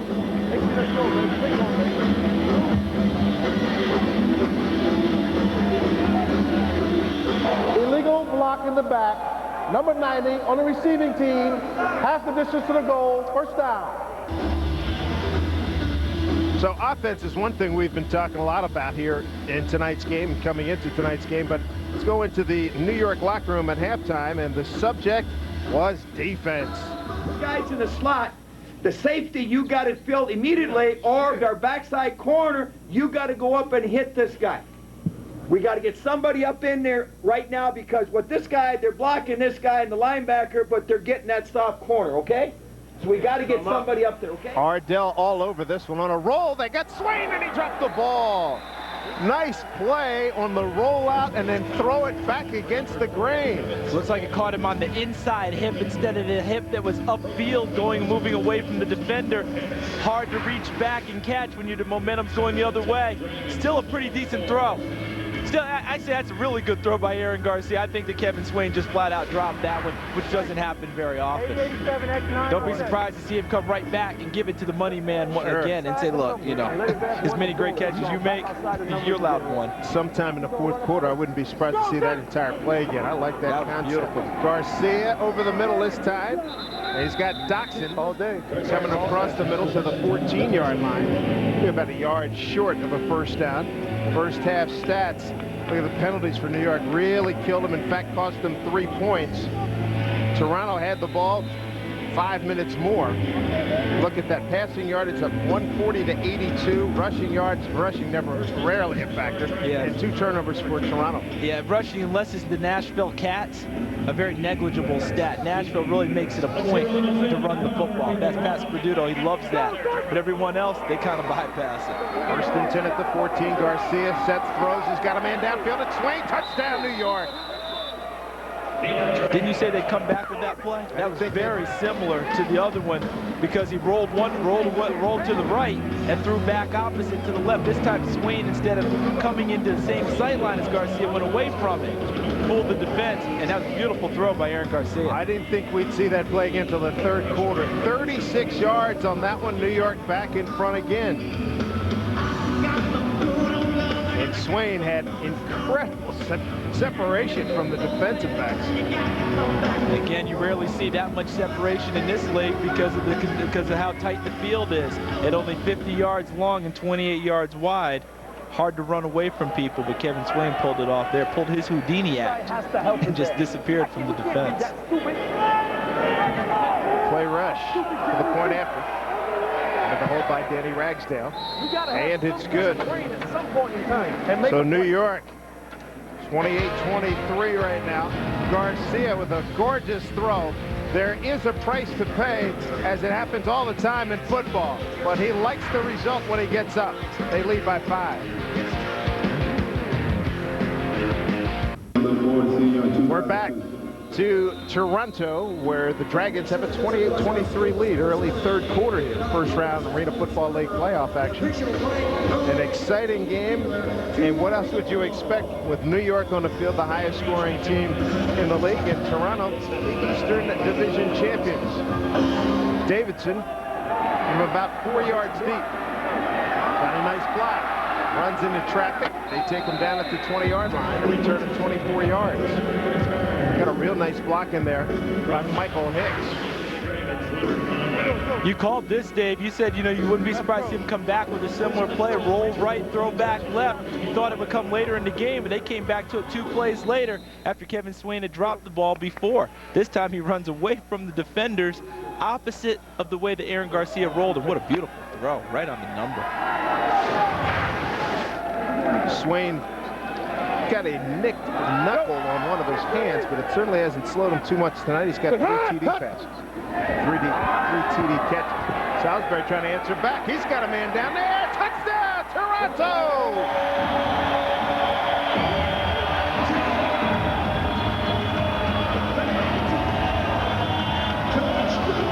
Boy, they didn't waste any time. Damian Harrell out of Florida State. Salisbury says, you know what? I can do that too, big fella. Yeah, at the top of the show, we talked about Damian Harrell, who would want to prove that he was as good a receiver as Kevin Swain. He has confidence too, and we said that he could get deep, and he did the first play of scrimmage in the second half for the Toronto Phantoms. A flag on the field comes well after the play. Mark Stout shaking his head as he walks back towards his bench. After the touchdown, delay of game, number 7 on the offense. 5-yard penalty will be enforced on the extra point. So they'll back it up. And you're going to see even more of that in the National Football League this coming season. Yeah, you know, because they're really going to make it a rule, an enforcement rule about, you know, the celebration and everything else. I don't know exactly what happened. I'm guessing maybe Damian Harrell took the ball and threw it in the stands himself. And if you do that, you know, it's okay for the quarterback to throw it in the stands when he's trying to make an incomplete pass so he doesn't throw an interception. But if you do it yourself in the course of the game, they call you for delay. That's Toronto's first penalty. New York has 6. So they back George up to the 15-yard line. And he missed it off to the right. Conley's a penalty flag again, and another one from the far side. Matt George's second missed extra point of the game.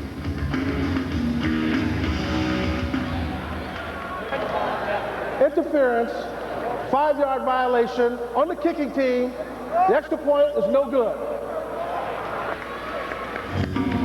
Stuck to give some space to the guy catching the ball, apparently, after it comes off the net. Boy, what a good-looking throw this was. Good-looking throw. And look at the concentration on the catch, because Todd Doxson, number 7, was on the coverage. This was not bad coverage. This wasn't a guy wide open, and he tried to play up through his body to get to the football. Damian Harrell stayed with it the whole way and used his body to try and shield him off as best he could. This is just simply a play of a guy making an excellent play on Todd Doxson, not the time that Todd Doxson missed it. Well, there's our touchdown scorer. Wonder if he came down on the ball or if he just came down funny afterwards. While he stayed down there trying to suck it up and shake off that injury, and then when he threw the ball down, then he gets nailed for the penalty. And Mark Stout letting him know, and Damian Harrell saying, hold on, I just scored a touchdown and I'm hurt. Wow. Now's not the time to yell at me, coach. Well, we're seeing a lot tonight. 29-28, Toronto in a back-and-forth game. Yeah, I don't think Mark Stout thought that he was hurt either. Otherwise, I'm sure he wouldn't have said anything at that point. You know, he had no idea his guy was hurt. Off the net, Leonard Conley. Got another penalty flag. 17 yards on that return. Get here. Go get it. We got Toronto players indicating it might be against New York. Let's see what happens here.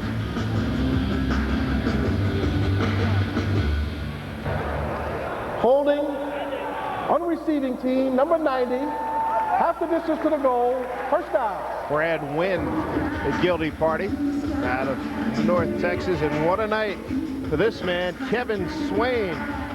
the leading receiver in the league's most outstanding offensive team, and he's done it tonight.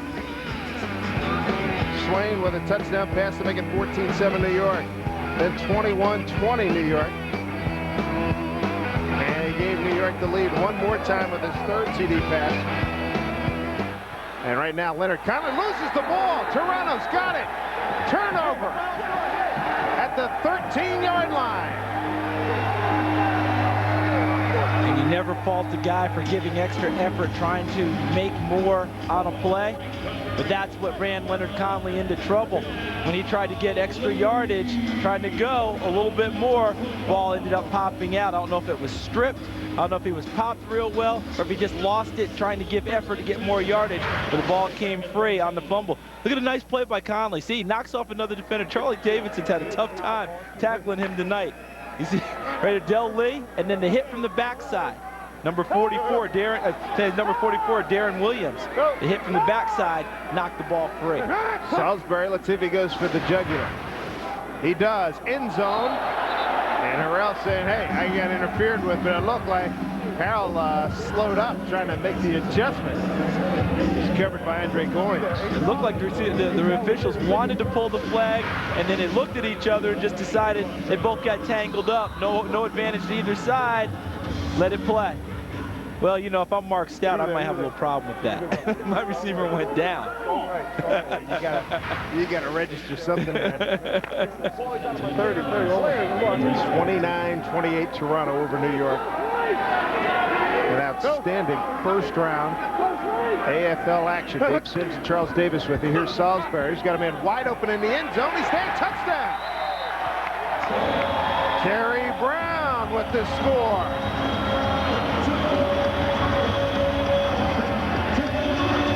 13 yards on the hookup. 2 straight scores now for Toronto.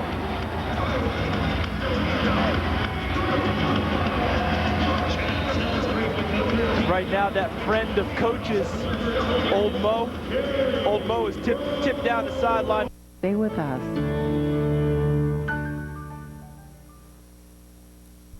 Surrender. They will use knowledge as their weapons and fleetness of foot as their chariots. Very deliberate. Kicks it through. Is Matt George. Terry Brown, second TD catch tonight. Salisbury, 4 TD throws. He's run for another. He's matching up pretty nicely with the top passer in the league. Toronto with the lead, 36-28.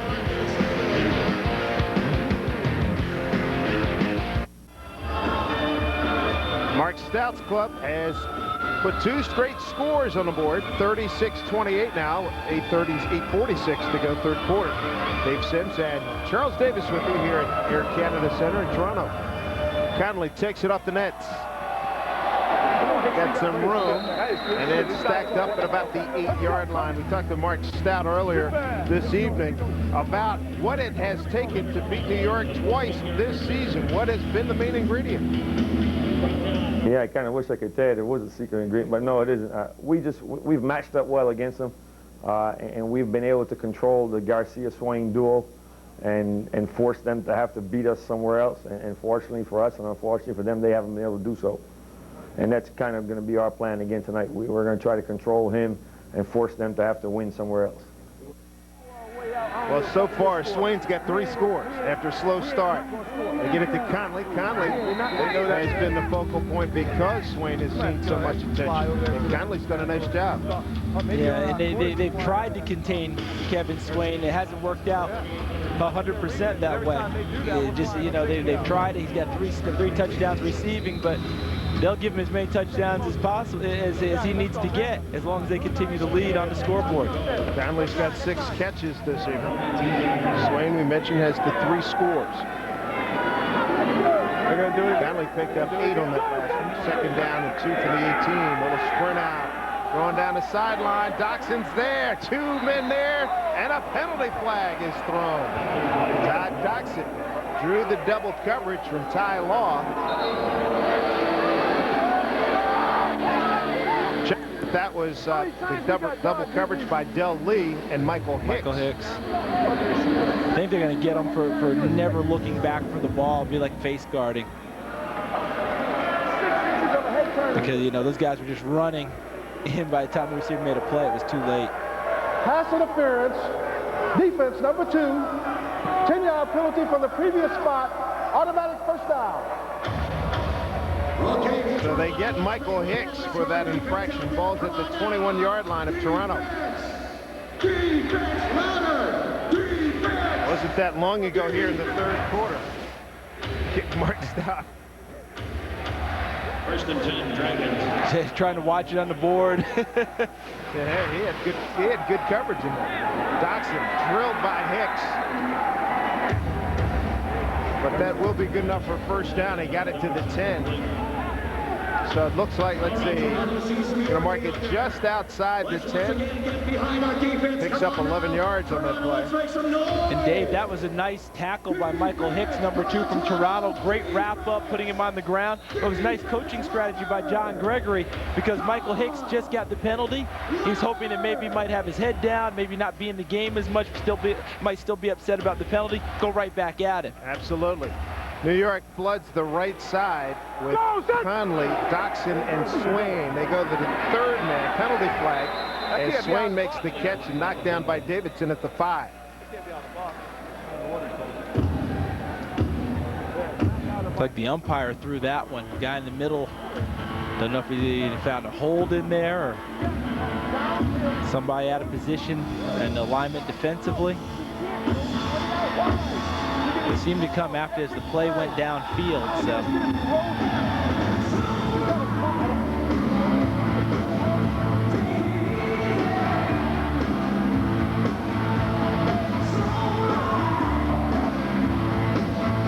Boy, they're doing a lot of administrative work down there. John Gregory gets Illegal the call. defense, number 44, the linebacker was out of the box, half the distance to the goal, automatic first down. So first and goal at the 5 for New York, trailing 36-28. Number 44, left side of your screen, the linebacker. One linebacker can blitz and go after the quarterback, but you have to do it from within the A and B gap of between the center and the guard. He didn't go between the center and the guard. He went outside of that, so he's outside of the box. Garcia overthrows a wide open Swain.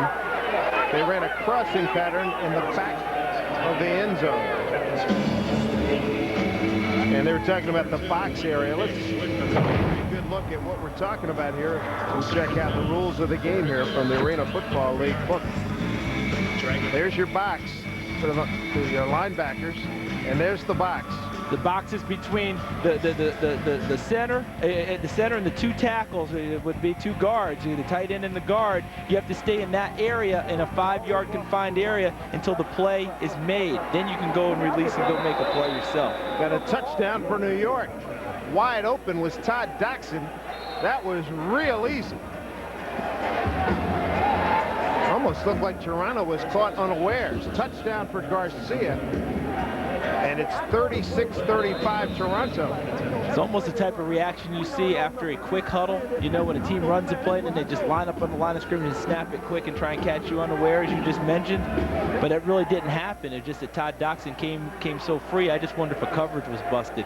Someone thought they should have been in man and were playing zone or vice versa, and they just lost sight of him. I think Garcia and Doxson had to be stunned as well. Point after is good by Clay Rush. 5 plays, 41 yards. And there's the miscue right there. Handed him off, and nobody took him. Doxson's got the score. We've got a 1-point ball game here in the playoffs in the Arena Football League.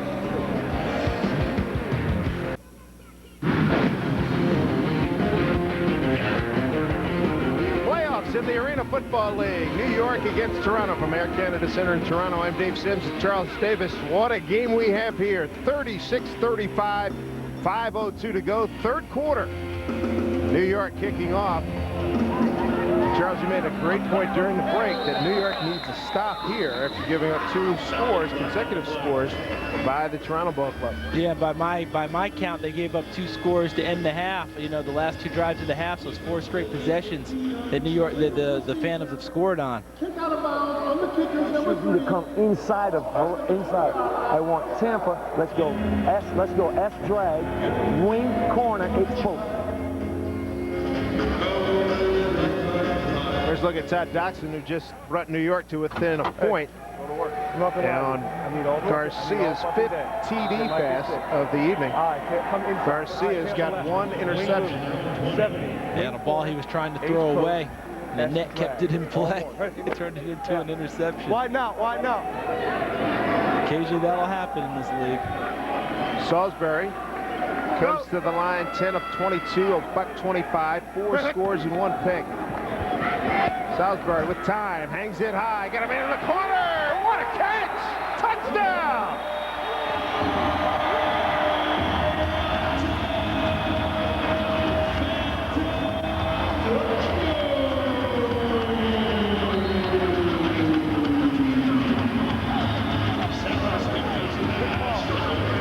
What a great move, Dave. Post corner by number 7, Damian Harrell. And when you have enough time to allow guys to run the double move routes, this is typically the result. Very difficult to cover a post corner route because you have to respect the inside move. That's the easiest way to get beat in this league is across your face. And then go back to the outside. Plenty of separation, easy pitch and catch for him. Red got blocked. Live ball, tie lock, and he get in. Penalty flag. He got caught up around the face mask. Shea Showers, the guilty party. Nate Bell got the block. And it's good that New York stopped him, even though they got a penalty, Dave, because if he ran it in, it would have been 2 points for Toronto instead of just 1. And the block was legal because the rush came inside. They didn't run it from the outside, which is illegal. You can't rush outside and get a block. It just came up the gut. Personal foul, defense, number 2, face mask, half the distance to the goal. We will repeat the point after touchdown.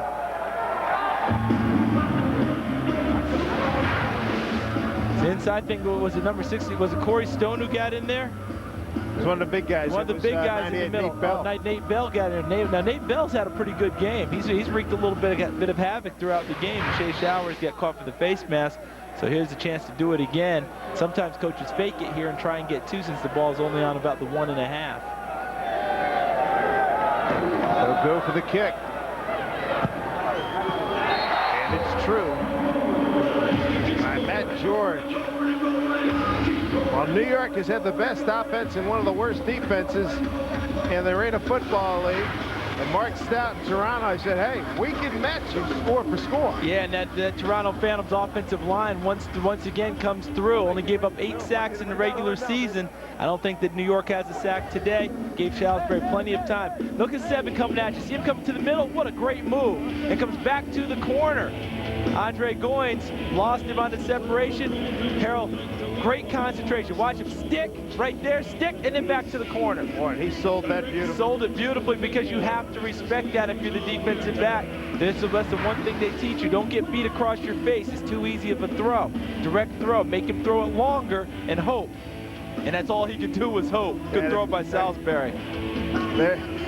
This is the embodiment of arena football here, folks. Total possession time, 3, 4, and 9. See, that's why you take time of possession in this game and just almost totally discount it. Right. Because there's so many times that one play can accomplish what other teams would take a long drive to do. Goes back to your point about stops. You got it. If you get a couple and get that separation and the score of a couple of touchdowns, then you can really do some things. Yep. John Gregory said to get 4 would put his team in a good spot. They only have 2. The avalanche of players there, it looked like they had a whole core. They had 4 against 3, 10-yard return.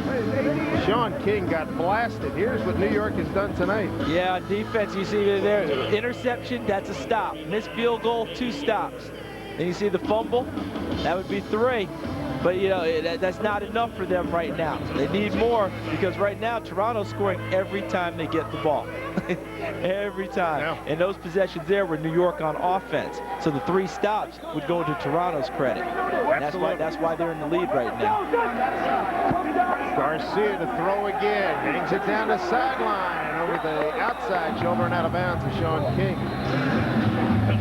And a penalty flag has been tossed.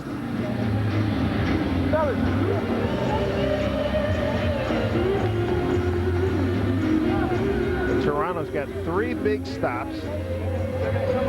Leads by 8. John Gregory has already lost 2 games in the regular season to Toronto. Offense number 63. The penalty is refused. Second down. Second and 10, Dragons on their own.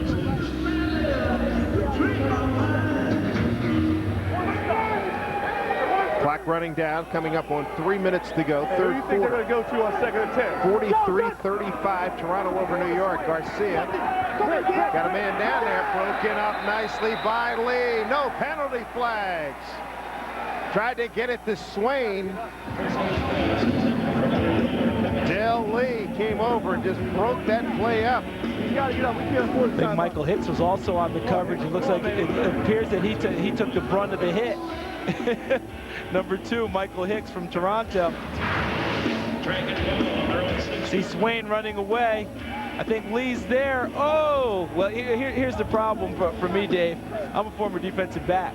So to me, anything close, I'm going to call it a great play. Now, if you're the New York Dragons, you're saying there's no question that was interference. Coming up on 2 minutes to go. Here's Garcia again, and they'll stop this play.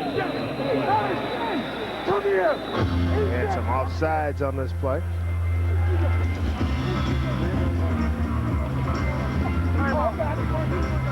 I don't give a shit. Prior to the snap, encroachment, defense number 95, 5-yard penalty, still third down. Part of the play is third and long. You can't get caught in that shit, and then we jump off side. Good mark stop. Somewhat animated. Just a tad. He's worked in a few sprints tonight. You can't say that he has not been into this ball game because he has. He has his team in the lead right now. Well, Toronto has got 3 stops against New York. 0 for 2 on third down conversions. Now the Dragons right now. They got a man down there. Nice catch. First down. Inside the 10 to the 8-yard line. That's Walker. Jack Walker, 6'4", $190. That's Kent State. Picks up 31 yards on that completion. Aaron Garcia does not necessarily play it safe on a third down where he's trying to pick up just a first down. They went for more than the first down. And what a great throw. Jack Walker running across Del Lee. Again, trying to get upfield and trying to separate. What a great, dropped it in there for him, and only Lee able to get to the ankles, prevented it from being a touchdown. First and goal, New York from the 8-yard line. Garcia in the end zone. Man there, touchdown. He's got Kevin Swain again. Swain's 4th TD catch tonight. What did Buddy Ryan say about Chris Carter when he was with the Eagles? All he does is catch touchdowns.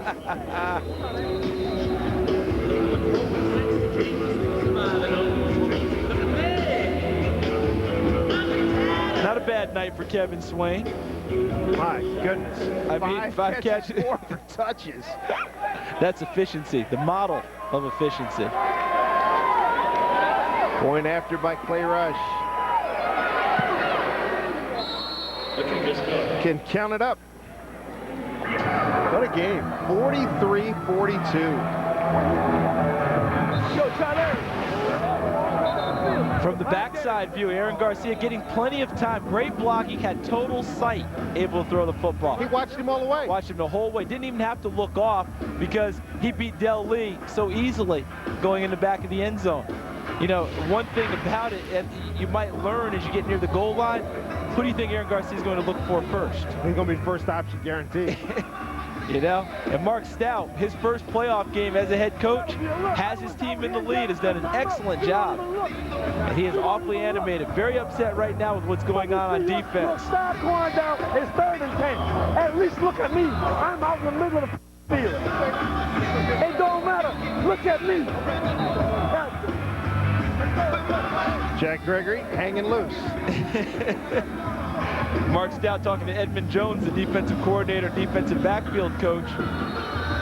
Obviously wanting to be a part of the calls now on defense. And yet another penalty flag on the play. Penalties really mounting up so far. Now you get John Gregory and his staff out on the field. A lot riding on this, folks. That's Goins down on the ground. It's going to be a dead play. Certainly, Somebody got it. Mark Stout's comments can be understood in the heat of battle. Yes. Delay of game on the kicking team, number 3. The penalty will be enforced after the kickoff. Game on this. It's on then. Shut the hell up. It's on then. Shut the hell up.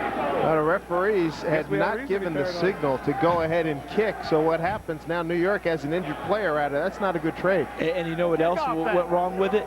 They onside kicked. They went for the surprise play. We're going to enforce after the kickoff. We got the ball. It wasn't a kickoff. The ball is dead. As soon as he kicked it, it's dead. Delay of game. I didn't signal him to kick it. I didn't do like this. Somebody blew the whistle. I blew it 3 times to get them out.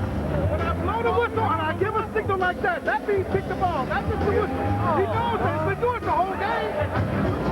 Pretty fair explanation by the referee. Yeah, John Gregory's not going to like it at all, but that's the way it goes. The referee has to chop play. See, he's got to signal play in. And this is the worst. 2 things you said, right? 1, he lost a player, possibly lost a player, Andre Goins. Well, actually 3 things. 1, that. 2, they got the ball. See, Goins got the ball on the onside kick, and he got clobbered by Jermaine Younger. I mean, just got tattooed.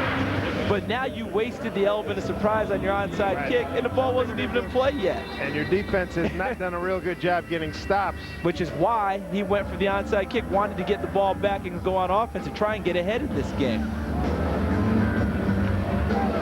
28 seconds to go, 3rd quarter. So no other choice but to kick it deep and hope for coverage. Goes off the net, and now they're going to call it a touchback. And Goins, imagine how he must feel. It's on kamikaze duty, does his job, gets the ball, and gets drilled. But now he's good enough now to come back in this Iron Man football here. Yeah, this is played 2 ways. This was made for guys in the NFL in the days of yore. The Chuck Bednareks, the Ray Nitschkes, the Dick Butkuses. This game was made for them. Imagine John Mackey, the old tight end from the Colts, playing both ways and getting a chance to deal blows on the guys who've been hitting him all day. Those guys would have loved this game. Scary The thought. true warriors of old would have loved this game. Scary, scary thought. Imagine Dick kicking team. 10 yards will be added to the 5-yard line, making it first down at the 15-yard line. So another penalty against New York. But New York's had trouble with penalties all year long. Yeah, I know. That penalty was assessed after the onside kick, after the ball was put in play. They don't assess it in this league. They don't assess it on where you kick it from because there's just not that much room to begin with. But look at 11 that. penalties, buck 24. That's incredible. All year long, New York has suffered from penalty-itis. Way too many penalties. Often hurts them. 1-point game, final 10 seconds, 3rd quarter. Played up for Ty Law. On the sideline, loose ball, fumble. What are we going to get? They say he was down at about the 17-yard line. An incredulous Jack Walker picks up 18 yards, does Ty Law. We've got 3 just bubbling quarters to our credit right now, and just 1 point separates Toronto from New York. The 4th quarter is coming up right after this. Going up in the CN Tower, right next door, here from Air Canada Center. A couple of, well, not actually, let me get my words straight. Not actually next door, but it's a very short walk around the corner here from Air Canada Center. Look at the numbers posted by both of these offenses. Here's Salisbury.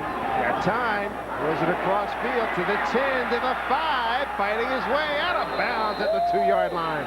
First and goal as Charlie Davidson picks up 16. Big play. How about Salisbury getting himself free and getting a look at the offense? He's now 7 of his last 8. He's got 4 touchdowns, and he's got a good job. About 120 yards. Come here. Look, it's on set. Do not jump on go. It's on set. I left, H-O, H ISO right, on set. Hey. Yeah, I think they're going to run the football in this play. I'm not sure if it's the quarterback keeping it with the ISO call or trying to give it to the fullback. That's what it was. Touchdown, Toronto. They did run the ball. Kerry Brown. Toronto on the board again. 49, 42. And I love the call. You know why I liked it? Because they allowed a lead blocker with the running back. And it wasn't a running back, it's a wide receiver. It's Kerry Brown. And when Kerry Brown came around, that was the ISO, let the fullback lead to try and even up the blocking odds. Normally it's 3-on-5, the offensive line versus the 5 in the box. You use the fullback as a lead, you even it up a little bit more, you have a chance. The kick by George is good. And what a deal this was. Kerry Brown gets to roll his way in. Toronto getting it done here at home as they try to beat New York for the 3rd time this season. The Phantoms in a lead. Kerry Brown's had a very productive evening. Both sides of the ball. How about on the offensive side? 4 catches for 42 yards. Got a couple of touchdowns, 1 receiving, 1 rushing. And Toronto's done a good job rushing the ball tonight. 5 times for 19 yards to the touchdown. New York has not attempted a rushing play yet. Here's Conley off the nets. Conley finds a hole momentarily and then wrestles down, and here comes a flag for the back judge. There's a surprise. Yeah, really. 19 yards on that return. That'll be going back a ways. Steve Konopka made the tackle for Toronto. Probably got the old hold or illegal block in the back, as normally seems to happen on kick plays. Yeah, right.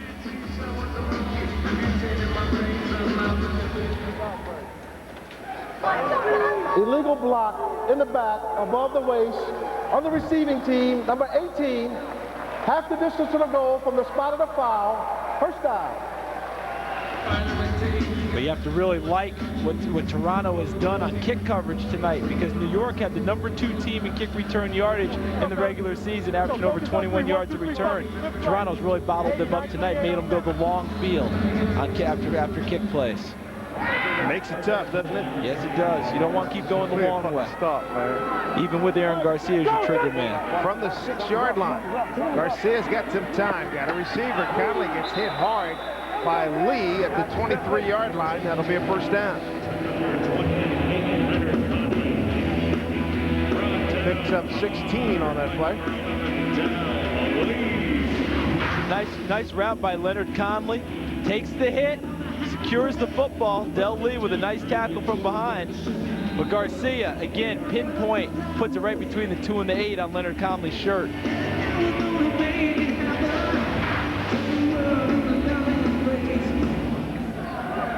First and 10 now at the 24 for New York. Garcia, short man, Doxson, nobody home. He's going to take it in. Todd Doxson, touchdown, New York. How did he get open? Kevin Swain ran the deep route, took everyone with him, cleared the space, ran Doxson underneath on the crossing route. Easy pitch and catch. Lots of real estate available for Todd Doxson with 2 guys going deep with Kevin Swain. And Garcia, and again, the offensive line, give them a lot of credit. The O-line has let that man just sit back there and pick and choose. Yes, they have. That's what's really made him effective. That Kevin Swain being the deep threat. Mark Stout told us before the game we're not going to give up that route to him, if at all possible. Point after is good by Clay Rush. Scoring, nothing but scoring in one heck of an Arena Football League first-round playoff game. Todd Doxson brings New York back to within a point at 50-49. 50-49. Barn burner, big game, you name it. It's an apt description. 11:45 to go fourth quarter. Dave Sims and Charles Davis with you. The defense is MIA. As you might expect in these types of games, New York is desperate for one stop in this half because they don't think their offense will be. They need that one stop to give them an opportunity. Talk about offensive proficiency. Garcia lighting it up. 299, 7 scores. Garcia at Salisbury, not too shabby either. He's at 50%, $182, 5 touchdowns and 1 interception. Yeah, the difference has been 2 rushing touchdowns for Toronto. Salisbury got 1 himself, and the one we saw recently with Kerry Brown.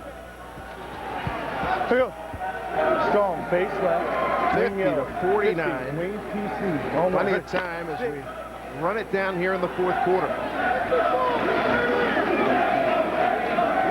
Big defensive series for New York. Desperate for a stop. Any kind of stop. Salisbury's been just confidently going after him, and it continues. Harrell with yet another catch. Takes it to midfield at the 25.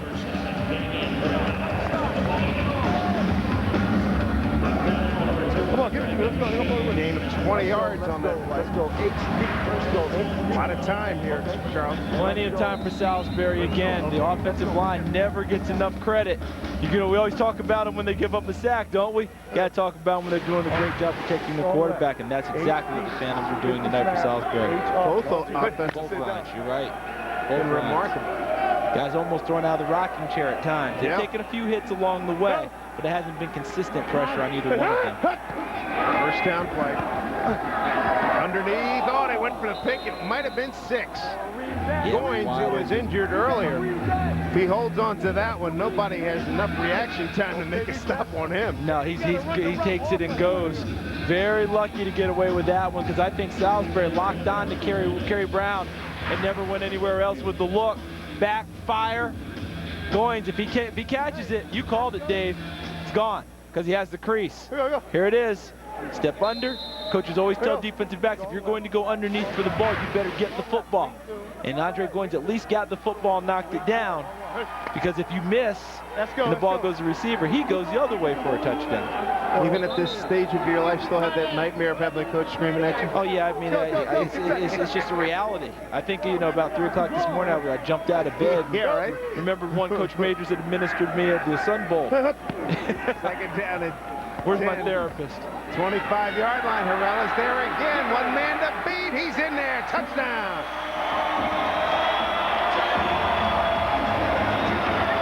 We got some special performers out here, folks.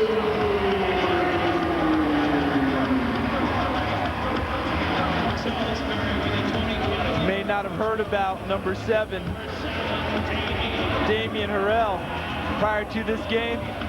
You've heard about Kevin Swain. Well, guess what? let us introduce you to Damian Harrell. I think he's done a good job introducing himself. Yes, he has. Gotten a lot of TV time for one Matt George. Done a nice job. Well, Damian Harrell didn't realize it until this play, but he's got some old school in his game with that stiff arm. Gets him in for 6. Touchdown, Toronto. Phantoms 57-49.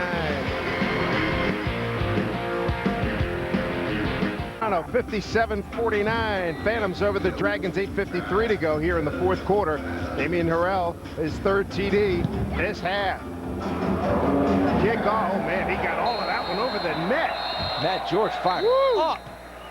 He is fired up as the kicker, number 12, Matt George. Matthew. And we spoke to Mark Stout, the Toronto coach, about that man number 13, Chad Salisbury, and what he's going to be bringing to the table tonight. Chad's been a big help to us. He brings a little bit different style. Pat was more of a laid-back leader. Chad's more of an in-your-face, pump-up type of guy.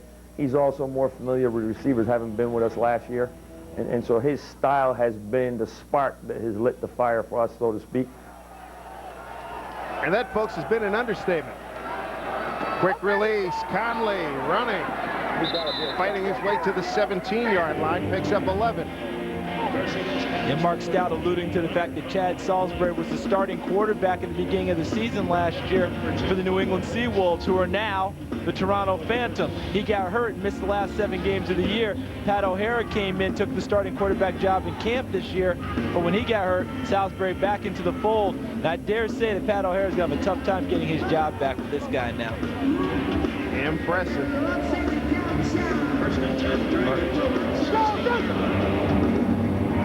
First and 10 at the 16. Another receiver running free. That's Todd Daxon. He's enjoyed it. Been a beneficiary of Swain getting so much coverage from Toronto. Yeah, very similar to the route that he scored on, coming underneath after Swain cleared deep. 17 yards in that pickup. Trips right. 80, X option, 31 on set. You notice the difference in play calling. Much more descriptive on the Toronto side. New York, just more numbers and letters. You should know your assignment. Garcia was tipped partially. Daxon with his 8th catch of the evening. Picks up about 4 or 5. Daxon's had a real good night. 8 catches tonight, couple scores. He's a heck of a ball player out of Iowa State. Actually went to camp, I believe, with the Miami Dolphins previously. Ran into some off-field troubles. Now he's back. See Garcia closing in on that AFL postseason record for touchdowns in a game. He's got 7. Saw him recently throw 11 in a game against the Carolina Cobras, so you know he's more than capable. Garcia. Oh, he threw right through. And Swain will be the first one to tell you he should have caught it. He was looking to see what was left and who was left after he made the catch. He's planning his move, is what he was doing. He remembers the move he laid on Anthony Derricks earlier. He's planning that move about what it would take for him to get into the end zone. Another good ball by Garcia. Hit him in the wrong spot, Dave. It hit him in the hands. Again, rare that you see Kevin Swain drop him. That's the second time tonight we've seen that happen. First incomplete for Garcia in his last 8 passes. That one was juiced just a little bit, but he was, as all the great ones are, a step ahead. In the end zone, Swain's there, touchdown, put it on the board. Right back to the money man. So he drops one. So what? Yeah. I'm coming back to him because I know he's going to get open and he won't drop many. And that's confidence that's trust is what it is, Dave, between a quarterback and his receiver. Aaron Garcia doesn't freeze out a guy for missing a ball because this guy's made him look good so many other times. He might go for 2 here. Yeah, can't say that I blame him. No, where else would you go with the football, right? Yeah. Aaron Garcia's a smart man, and now this is an opportunity for him to go for 2 to try and tie this ball game. And they have to, because the time's running. You know, we haven't come to where the play. The clock stops in normal situations. We got running time here, 5:14 to go. They're going for the deuce, trying to tie it. There's time. Garcia buying it, staying alive, throws, got a man, got it! Tie ball game at 57. Todd Daxon. Aaron Garcia's mobility made it happen. Made it happen. Great job scrambling. What a game we've got here. Tied at 57 with 5:01 to go in the ball game. About the most apropos word right now is wow. Tied at 57. How about the New York Dragons? They fought their way back to tied at 57 with 5:01 to go, 4th quarter. Todd Daxon with the 2-point conversion. Got him in this tie right now from Garcia, who's been incredible this evening. Charlie Davidson having some problems, and we'll take a touchback. Well, we talked to John Gregory, head coach of the New York Dragons, and he said his ball club can be contenders with anybody in the Arena Football League in the playoff chase. I'll tell you this, we're going to be in the hunt, and I'm excited about it. I think we can play with anybody in the league, you know, and I think a lot of times determinations of games for us, especially early, was bad bounces off the net and fumbles and that kind of stuff. And if the brakes balance out, we're going to be a force to be reckoned with. Well, they'll be a force to be reckoned with, Charles, as you've been calling for the last half hour, 40 minutes, if they can get a stop. Yeah, and if the defense isn't inspired now, I don't know when they will be, because before, every time they scored, they were still behind by a point. Now it's a tie game. It's back to even. That should only help their defense mentally. That one underthrown as Salisbury was under duress. Being pressured by Sean Tremblay, among others. What a night for some of these receivers. Swain with 5 TDs, Conley with 1, Doxson with 2, Harrell has 3, Brown 2, and Law 1. Here you go. Give it to me. Truly the democratic way. Spreading the wealth. I think everyone's share in it. That they have. Clock starting to get away here now. Running down, closing in on 4 minutes to go. 57 all, first round. Arena Football League playoffs. Salisbury got his man, Harrell. To the 16 is where they're going to mark his progress. That'll be good for a first down. Nice job by Harrell to know what he needed. Yeah. Not only to know what he needed, but also to recognize the coverage.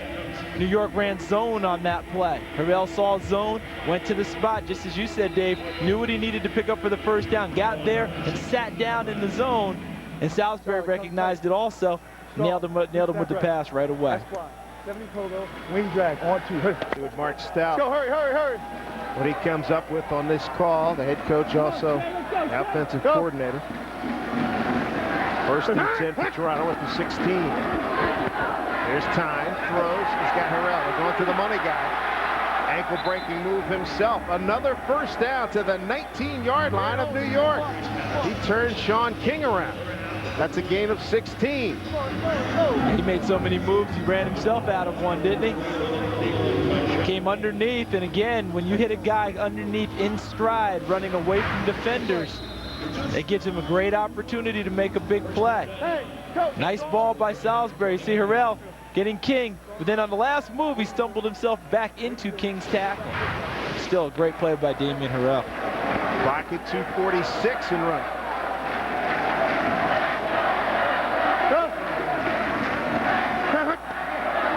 A rare run. Nice gain by Jermaine Younger.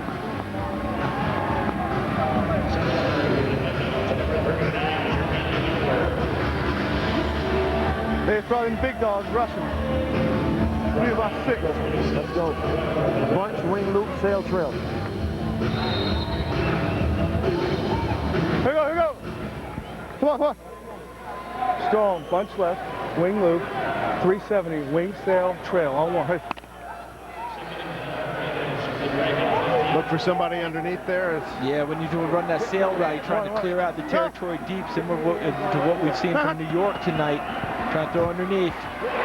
Harrell inside the 5, first and goal, Toronto. Did you notice his body movement at the end, Dave? Where he was hugging the wall and still walking into the end zone? Because if his feet don't touch the sideline, the body may hit the wall, but you're still in play. That's smart on his part, putting the onus on the official to make the call. Quick release. Right here, you see? And he stays with it. Thinking maybe, if I'm not out of bounds, but his first foot, I think the left foot touched the sideline. Good call by the official. That's a smart, intelligent football player there. 12-yard gain, first and goal for Toronto. Clock running at 1:13 to go in a 57-all ball game. That run stopped momentarily. Younger able to at least get back to the line of scrimmage. Again, I'm surprised anyone runs a play without a lead blocker. Right. You know, in this league, because you're running a guy into just a stack of humanity. And that stack was Robert Stewart, one guy. And Jermaine Younger made the most of what he could on that play. Both teams have 3 remaining timeouts. 1-minute timing rules are now in effect. Now we are getting down to the shorts here. That's Darrell Leftwich with the explanation of 1-minute timing rules, the normal stoppages of the play that you're used to in football, professional football. Right, incomplete passes, after at the end of each play, if he gets out of bounds, the clock stops now. All the things you're used to out of football now apply to the last minute of play. Strong, whips left. This is the case here. If you are Toronto, obviously you want to score. but you probably don't want to score too fast. Quickly, that's right. Good call. Harrell's got 3 catches and 39 yards on this drive alone. First and goal, Toronto. Salisbury back to throw through the hands of Kerry Brown. Dangerous throwing in the flat like that, because if the ball's picked off or tipped and it goes the other way, as we saw earlier, Andre Goins had a chance. You know, you're not going to get him if he picks it off. Into the flat. If the ball goes the other way, the guy's gone. Good coverage. Boy, Andre Goins again. Sorry, Charles, this New York defense is giving up 57 points. They're last in total defense in the Arena Football League. This is the stop of the year that they need right now. Listen, if they can hold him to a field goal here, they would be extremely happy. If they can get the ball back there and Garcia with enough time. Third and goal from the 4. Touchdown, Harrell. No, they wave it off. They say it was out of bounds. They threw the fade to Harrell. It is ruled incomplete. Who do you think was on the coverage there for the New York Dragons? Their top coverage guy, Shea Showers, number 2. You can see the tension in Mark Stout's face. Good ball on the fade. Must not have held on going over the wall to establish that it was a touchdown. Remember, you only need to just get down, don't you? Whew. I wonder what. See, right here, if you're Toronto, you might have a case that this is a touchdown because you just have to possess it, right, and cross the goal line. Yeah. Well, with 51 seconds to go, Toronto calls a timeout. They've got a 4th and goal at the 4. Let's do it the regular one. Let's go. No freeze, no freeze. Be interesting to see and hear what Mark Stout's going to call here. Cross into the back on this side. I think he's going for it. No kick. Dad, come here. He does not want to turn the ball over to Aaron Garcia with a chance for a touchdown to beat him. Hey, Charlie gonna run a smash. Give us that for running left. Harrell gets a feet in. Let's see. That left foot. The first foot that came down out of bounds. Right. And I do believe the rule is 1 foot in this league, just as you would in college. That's correct. But the first foot that comes down establishes you. A good call. Good call by the officials. No freeze. HGO. Hey, Jen! HGO, no freeze. Charlie! Hear him call no freeze. A lot of times people run a freeze play trying to draw the defenders off sides. But occasionally that backfires if you don't get them off sides. And I think maybe in this case, Mark Stout doesn't even want to risk that. Let's run the play. Well, here's Toronto's season. Maybe New York season down to this play. His second big gamble of the game, Dave. 4th and goal at the 4. Salisbury, end zone, he's wide open, touchdown, Harrell!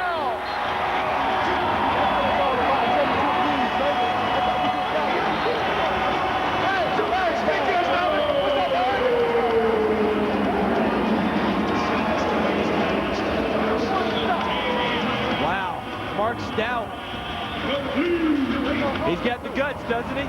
Earlier in the game, I questioned him going for it deep in his own territory. You remember, Dave? And they were incomplete on 4th down. This time I thought it was a good gamble because of this. If you kick a field goal and turn the ball back to Aaron Garcia to let him come down with a chance to beat you, you don't want that. Now all he can do is come back and tie you unless John Gregory is willing to go for 2 if they score. Point after is good. What execution on that play by Salisbury to Harrell. Great call by Mark Stout. Salisbury plenty of time as he's had most of the night to throw it, and he threw it to his money man, Damian Harrell. John Gregory, you can't say he's really surprised because he's seen it happen most of the year. And Mark Stout put a lot on the line making that call because you couldn't really fault him if he kicked the field goal, could you, Dave? Not at all. You really couldn't fault him for that, but he knows that Aaron Garcia's on the other end of that bench. Doesn't want him to have a chance to beat it. 4 catches, 43 yards on that drive for Harrell. 4 TDs all this half for Harrell. Goodness gracious. Remember, they lost sight of him for a while. Remember, we went through a stretch where we weren't calling his name at all. and then they threw the ball to him, and he dropped that one after he hadn't had one thrown at him for a while. Well, they found out where he was again this half, to their credit.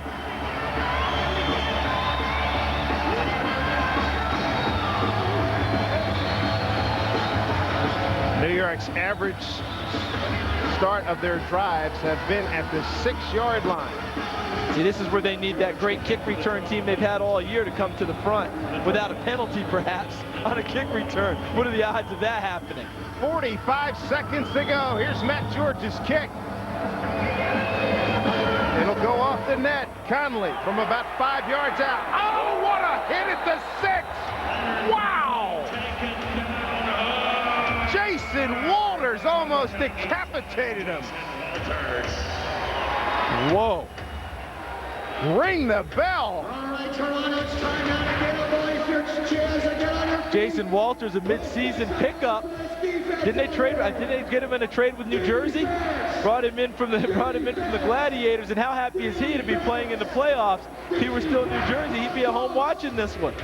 Whoa, Jason Walters giving it up.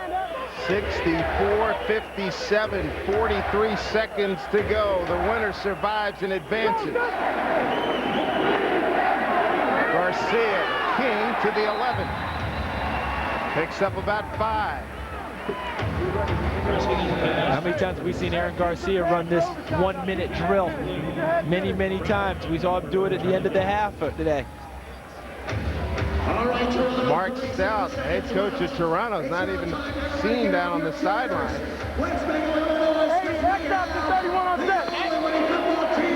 37 seconds to go.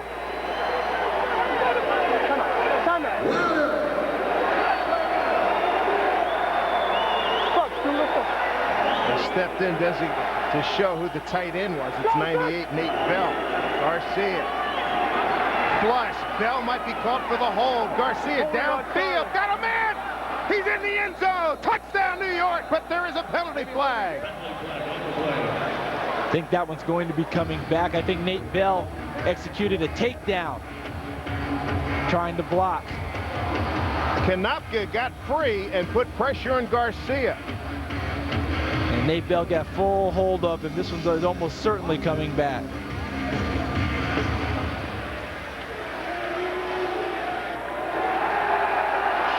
Remarkable.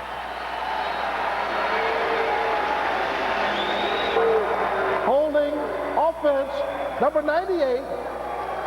Holding defense, number 1. The penalties offset.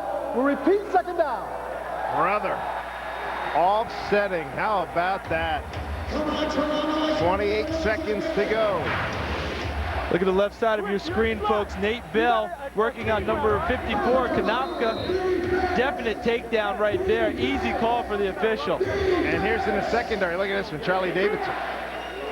Definite hold there as well. Remember, you can't chuck the receiver or hit the receiver after the 5 yards, beyond the 5-yard zone. 27 seconds to go. Running free, swing, breaks the tackle. Down he goes. First down to the 20-yard line. That's what they'll give him credit to with 20 seconds to go. 18 yards on the pickup. John Gregory's team trying to get a tie. We'll come back and see what happens to wrap this one up in a 64-57 thriller. Talk about pressure. Mark Stout back on the bench. Guess he had to go back to the locker room momentarily. 20 seconds to go, 20 yards to defend for Toronto. Lead by touchdown. They throw it to the trail man. King gets out of bounds at the 10-yard line. Stops the clock with 15 seconds to go. 2 times out remaining for both clubs. You know, it's nice to be at the 10-yard line, but also what happens now, the field's constricted because now you have the back of the end zone as an extra defender. They can only go so far. They can't run past you. Good job by Sean King stopping the clock. Great position for New York to be in, but for Toronto, they can use the extra defender. You play underneath the receivers, make them throw over the top of you. Garcia, end zone for Swain. Throw it too deep. 10 seconds left on the clock.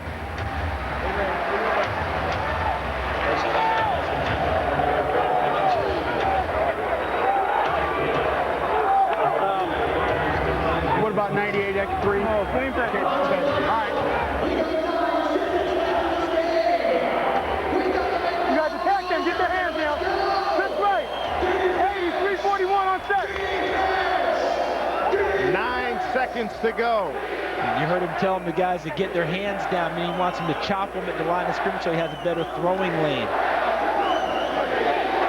It's good quarterbacking by Aaron Garcia. I think they just put 1 second back on the clock. I heard referee Leftwood say that. Should be 10, not 9. I think it's 10. That's indeed what they did. They put 10 seconds. They have 1:10 up there. That's obviously a mistake. It's going to be 10 seconds. New York trailing 64-57. Swain will be to Garcia's extreme right. In the slot is Conley. Sean King, he's the man in motion right now. Flooding the right side. Quickly to Conley, dropped it.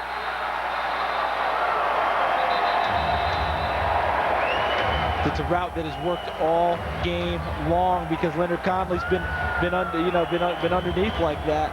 Clock should be stopped with 9 seconds, maybe 8 seconds. 8 seconds because of the 1-minute timing rules are in effect. I mean, they hit him in the hands. Incomplete pass. John Gregory all over the officials. They said, we got it. Toronto fans try to skip town before as soon as they can here. You think someone got to the clock operator and said, go ahead, let it run, let's get out of here. It's a home game. That's why the official keeps time himself on the field. They have it. That's why the referee does it. They have it as 007 on the clock as New York calls a timeout. John Gregory probably saying, give me that 1 second back. All right, come here, guys. If this is any indication, these AFL playoffs are just going to be incredible. Here's the rest of first-round action tonight on ESPN. Detroit against Arizona. Tomorrow, Carolina against Indiana. They got a lot to live up to with this one. This one has set a standard. Boy, it set a top-level standard. Both of those games, the game tonight with Detroit and Arizona kind of limping a little bit into the playoffs. Ordinarily, they're a 9 or a 10-win team. This year, with they're 8-6, 7-7. That's not your normal Arizona team getting in. Usually, they're ones competing for a bye. No question. Haven't been very strong at home as they normally are. If you're John Gregory, what kind of play do you call here? Fourth and one at the 11.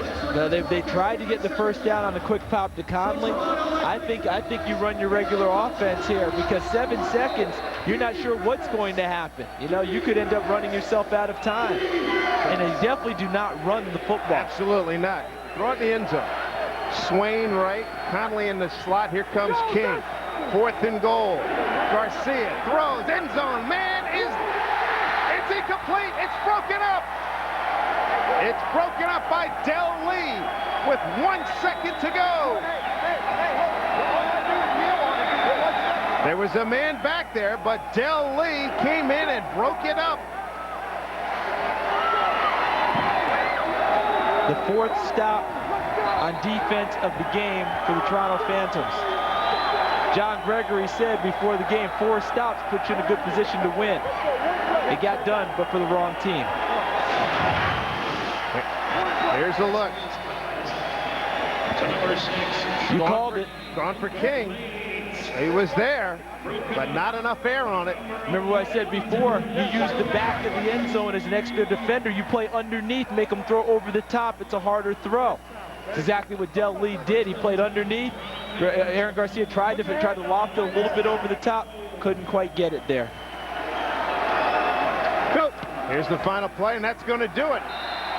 The Toronto Phantoms have won their first-round game here in the AFL playoffs. A thrilling 64-57 win over the New York Dragons. The 3rd time in regular season play, 4 win and counting exhibition play, 4 wins over New York in this calendar year. Be sure to make your way to sections 106, 110, 117, and 121, and come onto the field for autographs. Really take a look at the final play. Garcia had his man. Yeah, if you're the defenders, you sit on the goal line, make him try and go over the top of you. Not able to get done. Nice play by Del Lee. Oh, the frustration. That hurts. 4 times New York has lost to Toronto. That really hurts. That's Picture tells you all about the frustration, the jubilation on the Toronto sideline. Look at Mark Stout, first year as a head coach, and he's won his first playoff game. How much credit do you have to give him for getting his team up to win again? Because ordinarily the advantage shifts to the team that's been beaten so many times in a row by one team. He got them together for 4 times this year to beat the same team. Very impressive. So Toronto withstands the New York challenge, and Toronto will advance in the Arena Football League playoffs. 64-57 the final. We're back for a final word right after this.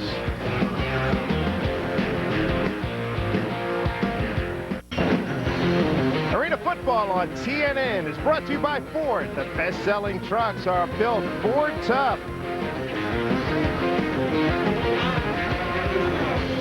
What a contest we had here at Air Canada Center.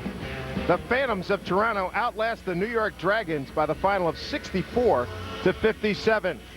Let's take a look at our Built Ford Tough plays of the game. The best-selling trucks are Built Ford Tough, and Damian Harrell, he is your man. 8 catches, 4 TDs, all of those TDs in the second half, Charles. Yeah, he really came to play in the second half. It's such a cliche. Talk about guys stepping up, but he made the tough plays, he made the tough catches, made the game winner, and really shredded the New York Dragons in the second half. At the end of the season, Ford will award the Built Ford Tough Player of the Year a new Ford F-350 truck. You can keep track of the weekly winners on arenafootball.com. So how do you see this Toronto team? They should be a force in the Arena Football League playoffs now. Yeah, but because their confidence is going to go through the roof. You know, and here's another cliche. Offense sells tickets, defense wins championships. In this case, they won a game. And even in arena football, defense is what's the key, because you just need to stop them a couple of times and you can get it done. And Toronto did that tonight.